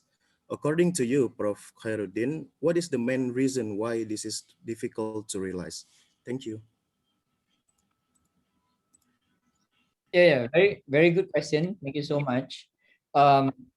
There are many complex issues within the Muslim world that I think needs to be factored in when we talk about why Muslim countries are not able to contribute now more than ever before. And I think, as Professor Ahmad Salim mentioned just now, instability, especially in many parts of the Muslim world, is the first factor. And especially when we look at the Middle East, whether we want to recognize it or not, only the UAE countries and some of the North African countries are quite stable in the Middle East now. When we look to other parts of the world, Central Asian Muslim majority countries, most of them are suffering from really bad financial deficits. Corruption is still very high in many Central Asian countries. The same is it in Africa. Of course, Kenya is one of the stable African countries, followed by probably Tunisia right now, which is also not doing pretty well. In Southeast Asia, Malaysia is undergoing a very bad political transition right now. The COVID has made things even worse. Indonesia, and I think you all know right now the state of Indonesia. The same is it in other parts of Southeast Asia. What we see is basically the inability of the leaders in many of these countries to take the initiative to change not only their own conditions, but to act as proactive powers in the world. And you see this in many of the deliberations in the United Nations. Muslim countries are actually not decisive actors in discussions over world issues. The conflict in Yemen, for example, is a clear example of why Muslim countries cannot do anything really with what's happening to another Muslim country. So there is political problem, leadership problem. But to go back to what I said just now, the crisis is really here, right here in the mind. And I think that crisis stems from the problems that are deep-seated in our educational system.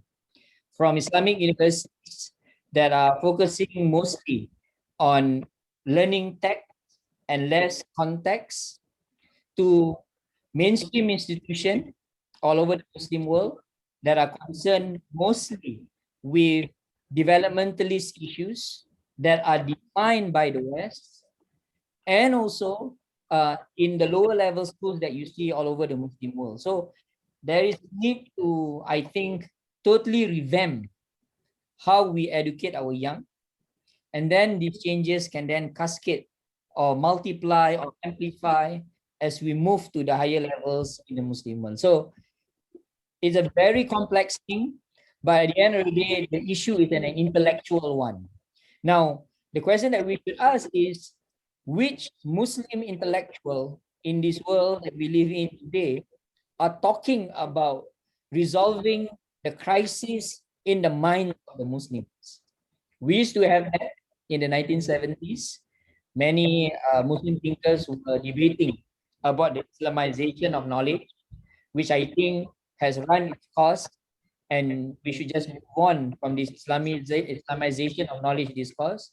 We need a new wave of Muslim scholars to not only analyze issues that we are faced with, but to offer really concrete solutions for us to get out of this intellectual stagnancy and stasis that we have in.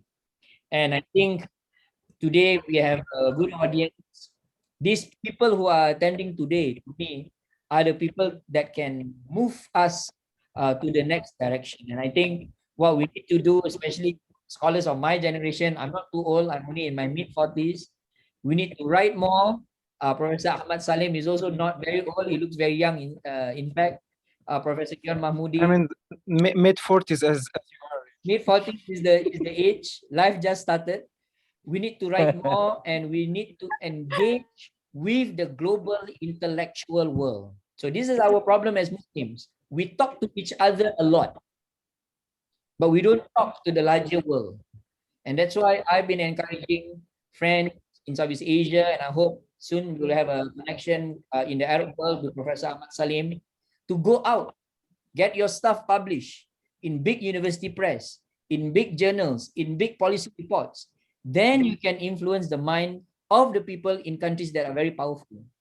Then you can influence the Muslim mind. Take note, you cannot change the mind of Muslims merely by engaging the Muslims. If you want to change the minds of the Muslims, you go and engage the non-Muslims. Because 1 out of 6 in the world are non-Muslims.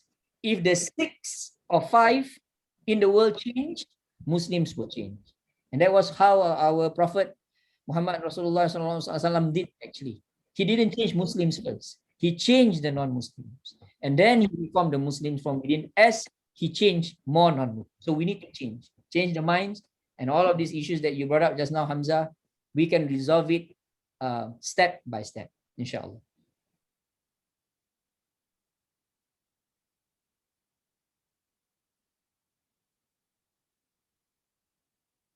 Thank you very much, Dr. Herod. We need global intellectual together to open our mind to transfer. Is that correct, sir? Much. And we also, I forgot to say, did not be over-reliant on the traditional ulama. We need to bring together the ulama al-nusus and the ulama al-waqi', have a discussion, have an engagement to solve our problems together. And this is something that is necessary now. Right now, I think that conversation is not intensive enough, and we need to have more. Okay, thank you, Doctor. Well, how many questions to me right now? And we move to YouTube channel. There is M. Hawa Wafi asked about how is Indonesia doing in democratization process in the Middle East, and what are Indonesian foreign interests if takes part in the political dynamics of the Middle East? Pak Yon Mahmoodi, maybe you can answer the questions. How is Indonesia doing in democratization process in the Middle East? Yeah, of course, we as the part of the Muslim country, and we consider as the biggest Muslim country in the world, should empower our role in the Middle East. And we understood that before we do not have kind of projection, to have the close relationship with the Middle East, because our relationship with the Middle East before based on the security issues at the time. So we do not take the advantage of the economy.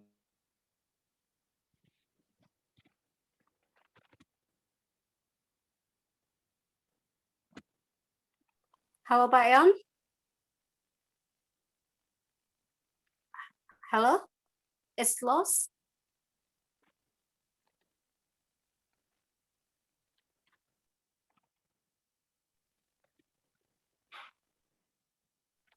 I think we lost connections with Pak Ion. Okay. We move. We cancel first, and we move to another questions from chat to Dr. Ahmed Salim. Oh, Pak Ion has come. Okay, we wait first. Hello, Pak Ion. Okay, then can you hear my voice? Yeah. Yeah. Okay. Yes, about the role of Indonesia in the Middle East, we have to expand the role, and we have also to expand the relationship, not only with the Muslim country, but also, as I agree with Dr. Khairuddin, that we have to have, to talk with the other major countries. Is it impossible? For instance, the role of Indonesia in Afghanistan, we have tried to engage to put together two conflicting parties between the Taliban and the ruling country. Then the important thing is how both countries consider us as the mediator, as the just mediator, rather than the party who support other party. So this is also our task as the Muslim in Indonesia, the government of Indonesia, to show their position in the Middle East. Of course, and what we want to see is the Middle East and the Muslim country become more prosperous, have a peaceful country, and also develop the democracy in a good way. So this is what we can do in general, and in terms of the democratization issue, the issue of, for instance, we have a good example about the united in diversity. How to see our diversity is then we can not only making homogenization, but to recognize the diversity, heterogeneity of the Muslim country, then we can, I think, become strong and more involved, in peace. Thank you. Thank you very much, Pak Mahmudi. And wow, I think I can give two questions for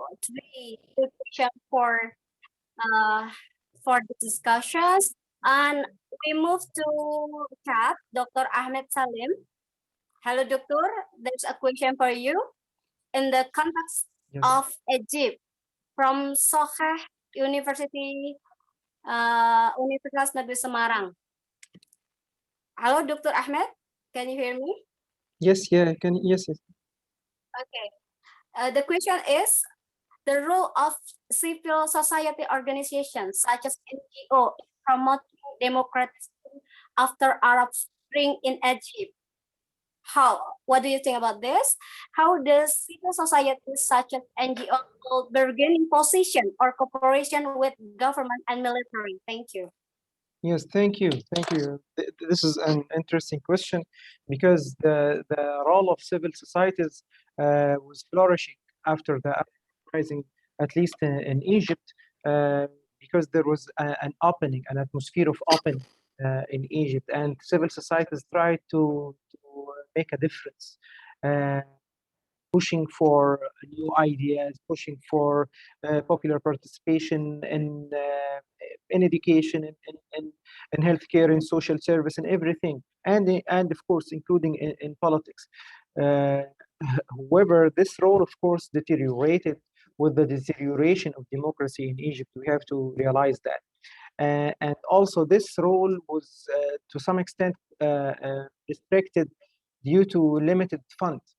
And the issue of foreign funding of civil societies was a serious issue in Egypt at that time.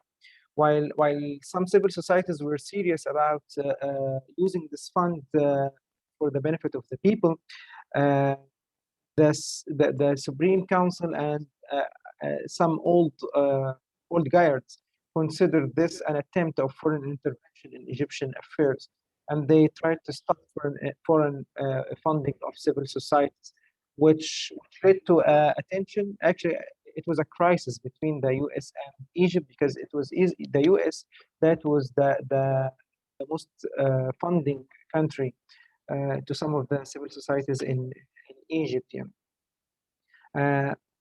As I said, this flourished for some time, but then it deteriorated due to the deterioration of the whole democratic experience in Egypt. Yeah.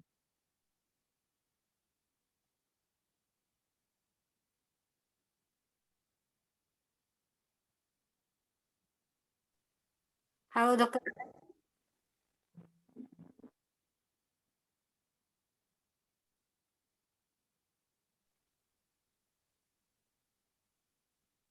Hello? Hello? Yes, can you hear me? Yeah.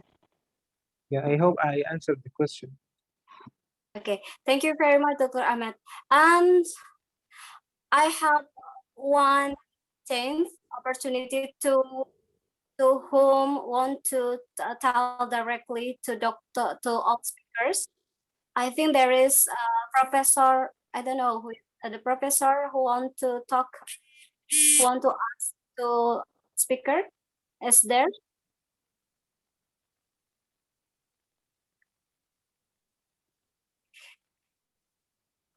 Okay, we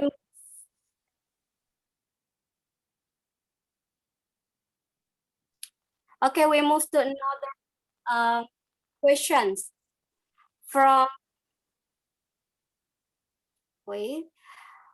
Zaki Al-Yura from Middle Eastern Program. We have remarkable religious teachings such as zakat, infak, sodako. To what extent do you think does three could develop the living condition or prosperity of Muslim society? Why it seems the most Muslim society life under poverty rate despite having such concept in religious teaching? I think it's for Dr. Khairuddin. Please, Dr. Khairuddin, for your questions. Yeah, thank you very much for the question. Yeah, we have zakat, infak, sadaqah as part and parcel of our faith. And alhamdulillah, I mean, the institution of zakah, for example, have benefited so much of the Islamic civilization for over a millennium. But we do still have problems of poverty in the Muslim world. And the reason has little to do with the institution of zakat, infak, sadaqah. The issue has to do with political mismanagement and irresponsibility on the part of the Muslim bureaucracies all over the Muslim world that has led to the dysfunctional implementation of the institution of zakah and even waqaf. So in Turkey, for example, right now, good steps are now visible. A lot of Turkish universities now are Waqaf universities. That's a good development, alhamdulillah. Management of these universities are showing very positive signs. And I hope that Turkey can be a good example in how management of the zakah of Waqaf can be used effectively to generate educational institutions. But the zakah, as Professor Yusuf Qaradawi has discussed in his iconic book on zakat, is still not used enough to solve some of the problems of development in the Muslim world. So we need to rethink again, not only how these funds have been used, but why has it been used wrongly? And here again, it goes back to the people who are managing this zakah. Like I said just now, because their minds are unethical, they don't have an ethical mind, they don't have a law-abiding mind. Even something as sacred religious as zakah is currently mismanaged. And the Indonesians know this better than me. Thousands and thousands, in fact millions of Indonesian Muslims contribute to zakat every single year. But the recipients of the zakat, which is the miskin, the fakir, everybody who are within the asnaf, they're not actually getting this money. So there's leakages happening at a macro level. These leakages at the macro level, to me, is related to how these people who are at the micro level of society are not actually seeing why these funds have to be disbursed properly and carefully. So remember, there is the ideal of Islam, which is the institutions of Islam, the pillars of Islam, and there is the reality of the Muslim world. These two now, you see a dissonance. They're not coming together. The root of this dissonance is the Muslim. The root of the problem with the Muslim is his mind. The root of the problem of the mind is the lack of education and the lack of proper education. If we solve this root, we can make the zakat institution a powerful institution. Now, to come to that stage, we need to frankly, openly, honestly, critically identify this problematic issue of the crisis of the Muslim mind, which affect the running of zakah, infaq, waqaf. In the Turkish case that I mentioned just now, and in some other Muslim countries, for a while, Malaysia was doing well. And then I could give another example in places like Oman, because people in these countries realize in their minds that if we can build effective institutions through this money, through this infaq, through this zakah, we can actually multiply the effects. So it is not that we are lacking of good examples. We have a lot of good examples. But the problem with our minds is that we don't show these good examples to the rest of the Muslim world. People don't know. And this is where more research needs to be done. More research needs to be done on the Turkish Waqaf universities. More research needs to be done on the effective practices of zakah, infaq, and waqaf in many Muslim countries. And then we show it to the rest of the world. What is clear is that in many countries where Muslims are minorities, I've lived in the US, I've lived in the UK, I've lived in Singapore as a minority, the zakah are very well managed. So what is really the problem with us Muslims? The problem is that there cannot be too many of us. It's when we are small that we do well. But when we are big, we become robbers. I don't think we need to be like this for too long. And here, I think I am optimistic about the future. And I think we can do well to look at good examples where Muslims are minorities. So this is my appeal to everyone here today. Study the Muslim minorities all over the world. Muslims in the West, Muslims in many African countries, Muslims in Southeast Asia that are minorities, Muslims in Russia, how they manage their institutions, and then how they use these funds, zakah, and then we bring it back to our country. This requires us to look at minorities differently, not to look at minorities as people who are insignificant in the Muslim world, but minorities who can be exemplars for the majority Muslim population. Thank you very much, Dr. Khairuddin. Thank you very much for the answer. Okay, we have one more before the end of discussions. This is for all speaker from Nadila Zanuarita, student in Arabic Literature, University of Indonesia. The question is the limit of Arab nationalism just limited to society as one nation, not country? Is it possible that the future Arab will become a country like the unity of Indonesian nationalism? It means that like Pan-Arabism, maybe, is the question. What do you think, Doctor? From you, Dr. Khairuddin. What do you think about Arab nationalism? It can be together before we conflict each other. What do you think about that? I think Professor Ahmad is the best person to answer this question. And the reason is that he's from a country that is Professor Ahmad, please. You know better. Maybe Professor Ahmad can take Okay, Professor Ahmad, this is your specialization. Thank you very much. And I think Dr. Khairuddin is no less capable of answering this, but I can give you some insight from the region. Basically, this pan-nationalism or pan-Arab nationalism belongs to the era of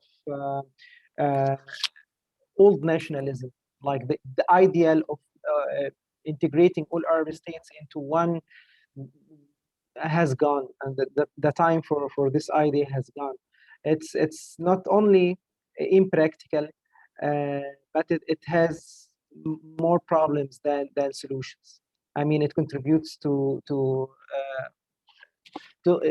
idealizing this notion of nationalism, and instead, actually, many are looking for expanding this notion of a nation. Some look at the Muslim world as the nation, I mean, as the Ummah, and this can be traced back to the time of Islamic revival and the Islamic movements that revived the thinking of Muslims as belonging to a Muslim Ummah. And of course, Dr. Khairuddin Al-Junaid mentioned the project of Islamization of knowledge, and Dr. Ismail Al-Farouqi and others who contributed to this idea, at least for academicians. Others look at nationalism in a very micro lens, looking for their own local nationalism. Like Saudis, Egyptians, Sudanese, and so on. And of course, as you can imagine, this can go narrower and narrower forever. I mean, looking for regions in each country as being one community separated from other communities. So this is a matter of negotiation to which a larger group belong. It's no longer like in the 60s and maybe 50s that it is the Arab world and it is the Arab nation. Now there is a variety, a diversity of alternatives, and many Arabs are not settled on this question about which larger community they prefer to belong to, if they can. I hope this answers the question. Thank you, Dr. Ahmed. Thank you very much. And I would like to the best opportunity Professor Andi Faisal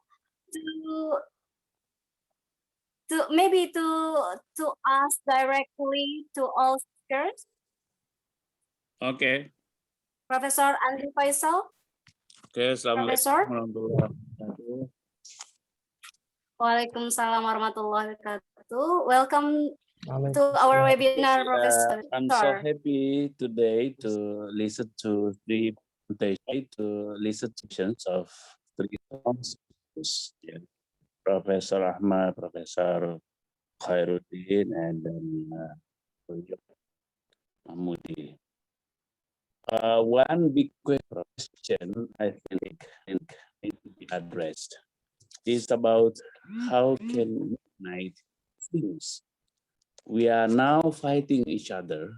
We don't even recognize Shiites, which is very Islamic in a way that they are now very each other. Revelations, even hereafter, even it's Islamic angels and Revelation, Sun, but the WhatsApp group is full of hatred against them.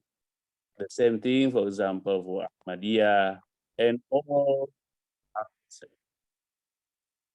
in Islamic world. Now, this is, I think, since in Islam are really problematic. World in Islam we are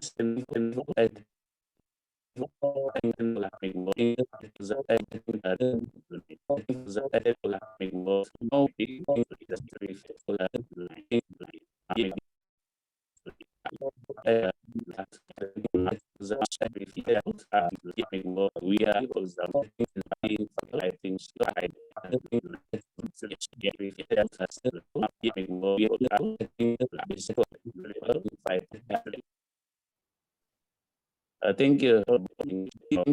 Thank you very much. Thank you.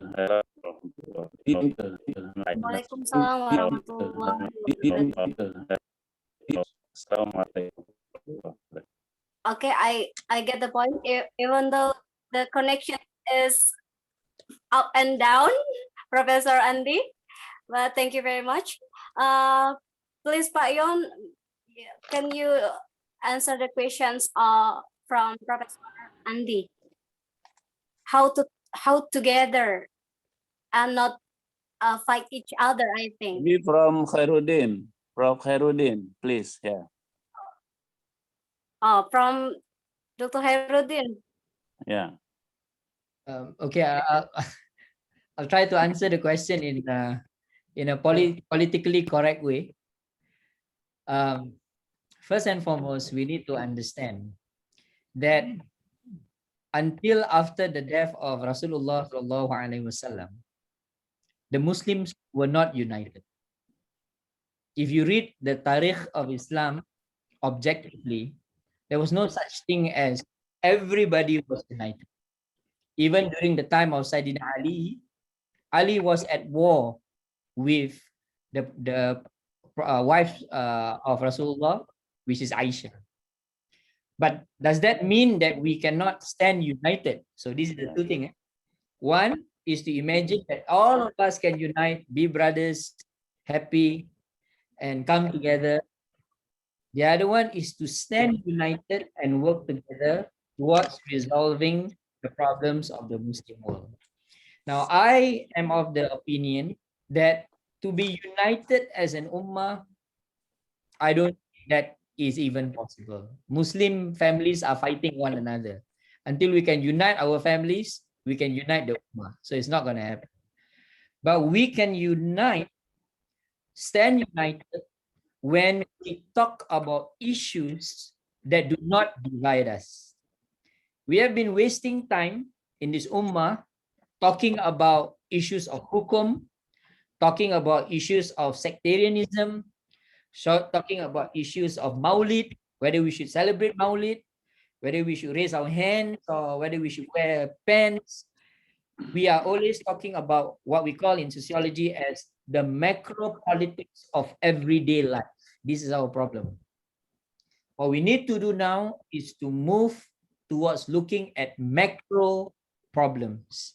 And that's why I said in the very beginning, problems of underdevelopment, problems of poverty, problems of political accountability, problems of social responsibility, issues of philanthropism, issue of being charitable, issue of intellectual degradation, environmental or climate change. When we talk about all of these issues, including soccer, when you talk about Manchester United and Liverpool, people seems to come together. We can actually come together. So just so sorry, I just want to publicize a little bit my book, which has already been translated into Indonesia. If I can share, can you see? In my book, Muslim Cosmopolitanism, Southeast Asian Islam in Comparative Perspective, published by Edinburgh University Press, I actually talk about these issues. How if we shift our lenses to looking at our small problems and to look at how our asabiyah, to answer the earlier question, can be expanded beyond the national front to become a global and regional front, we can actually come together and resolve some of our intractable problems. So we need to relive this cosmopolitanism. And this cosmopolitanism, to me, is embedded in Islam. And it is in the Quran, in Surah Al-Hujurat, ayat number 13. Cosmopolitan in Surah Al-Hujurat, now bring back into this field and explain this whole idea of inna khalaqnakum min dhakarin wa untha wa ja'alnakum shu'uban wa qabaila lita'arafu. How this coming together of people can be realized, then I think we can talk about standing united. As it is, we are working together. I think we can talk about standing united. Think over very, to me, trivial problems that always involve first power, second control of resources, third ideological hegemony. We Muslims want to be hegemonic ideologically, and that we Muslims we want. That's why we cannot put aside our problem. Hello?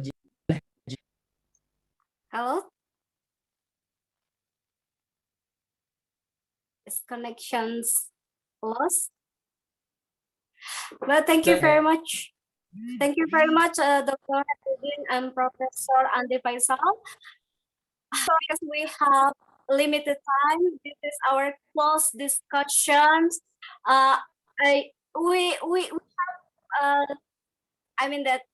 We give a round of applause to 3 speakers today. Wow, give insight for us. Give a round of applause.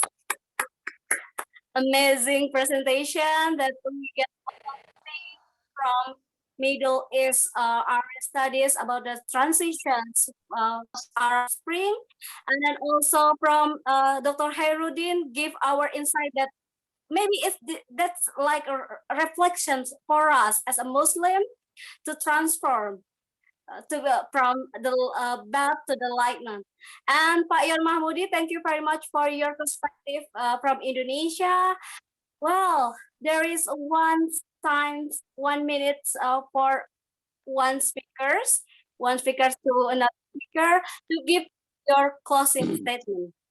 From Pak Yon Mahmudi. Please, Pak Yon. Okay, thank you, May. And I would like also to thank to Dr. Ahmed Salim, Dr.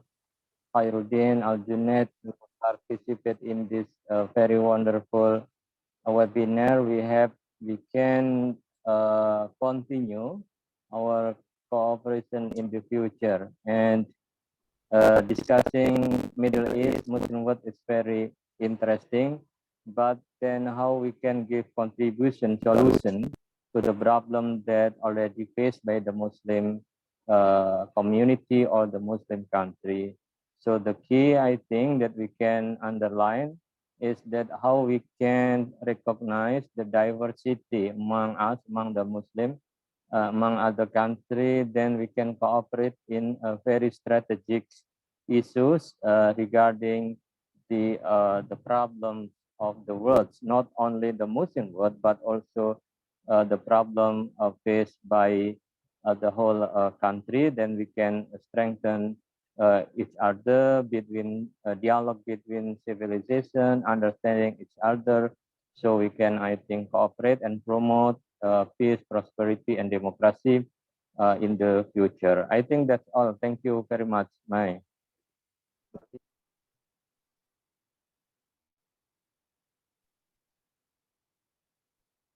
Dr. Ahmed Ali Salim, please give your closing statement. Sure. For Thank you our very much. webinar. And I'd like to thank everyone who participated, whether giving a talk or asking a question. And I wish if I could answer all the questions that I received through the chat, maybe in another occasion, inshallah. But I want to end with about Muslim unity. I think before talking about unity, perhaps we should come to know each other more. And these webinars contribute to this. And I appreciate this promise that there will be more of it. Yes, because we don't need to wait for the leaders, for the political leaders to take the initiative to unite our states. I mean, let's try to be less state-centric and focus about the people, about the ummah. And we are the ummah. And we need to unite in the sense that we need to know each other and to speak to each other, to think together collectively. And this is the beginning of it, I think. And inshallah, there will be more. Thank you very much. Thank you very much, Dr. Ahmed Salim. I remember one word, that's wise word for me, that together we can do so much. Okay, we continue to the last speaker, Dr. Hairudin. Please, your closing statement. Yeah, thank you very much for inviting me. And I second what Professor Ahmad was saying just now. Let's continue our conversation and let's discuss more about Ummah at this level. And again, I would like to appeal to everybody here. We need to continue to think about macro issues in this Ummah. We need to engage on not only analyzing, but also resolving some of the day-to-day problems that Muslims are faced with.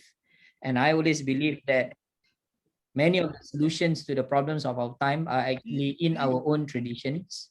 We need to go back to the texts of the Muslim scholars of the past and also engage with the Muslim and other scholars of the present in order to bring the thinking about Islam and Muslim world forward, inshallah. Assalamualaikum. Waalaikumsalam warahmatullahi wabarakatuh. Well, we give a round of applause for three speakers today who kept our mind blowing for us. And thank you very much again for you all, the speaker from over the world, and also the participant who come in our webinar, and special for Director School of Strategic and Global Studies, University of Indonesia, Bapak Attor Subroto. Thank you very much for this beautiful, international webinar.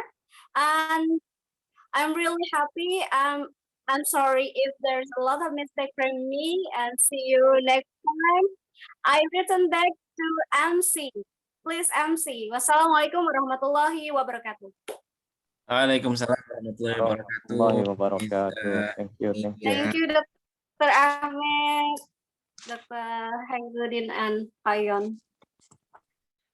Okay, Alhamdulillah, we have arrived at the end of the event.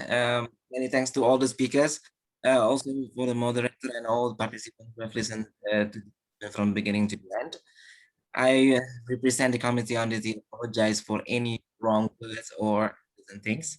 In the end, let me thank you very much, and wassalamualaikum warahmatullahi wabarakatuh. Waalaikumsalam warahmatullahi wabarakatuh. Thank you, Dr. Ahmed, Dr. Hairudin. Inshallah, we can see you again in the future. Keep in touch. Thank you. Thank you. Thank you, Speakers. everybody. Thank you. you very much. Assalamualaikum. Thank you, everyone. Thank you, Prof. Thank you, participants. Thank you. Thank you so much, Assalamualaikum. Prof. Thank you. Thank you very much. Syukran kasih. Thank you. Terima kasih. Thank you so much. Pak. Thank you. Thank you very much. Terima kasih Pak Ator. Thank you, Komisioner. Sama Pak Yon. Terima kasih. Assalamualaikum. Thank you, speaker. Dr. Salim sama Dr. Herudin. Thank you. Thanks. Thank you so See you much. next time. Bye. Bye. Assalamualaikum. Terima kasih Pak Yon. Assalamualaikum. Ya, sama-sama Pak. Salam.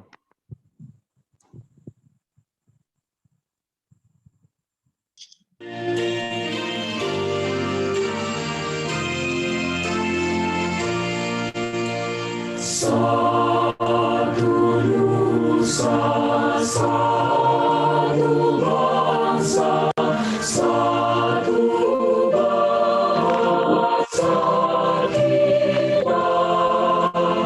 Tanah air pasti jaya untuk selama-lamanya. Indonesia pusaka,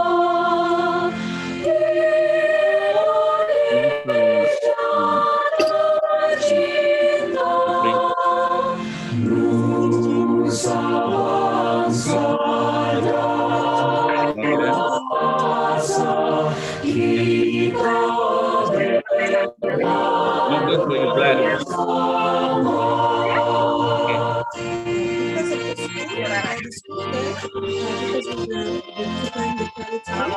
Development of Indonesia during the time of satu bangsa, satu bahasa kita. Tanah air pasti jaya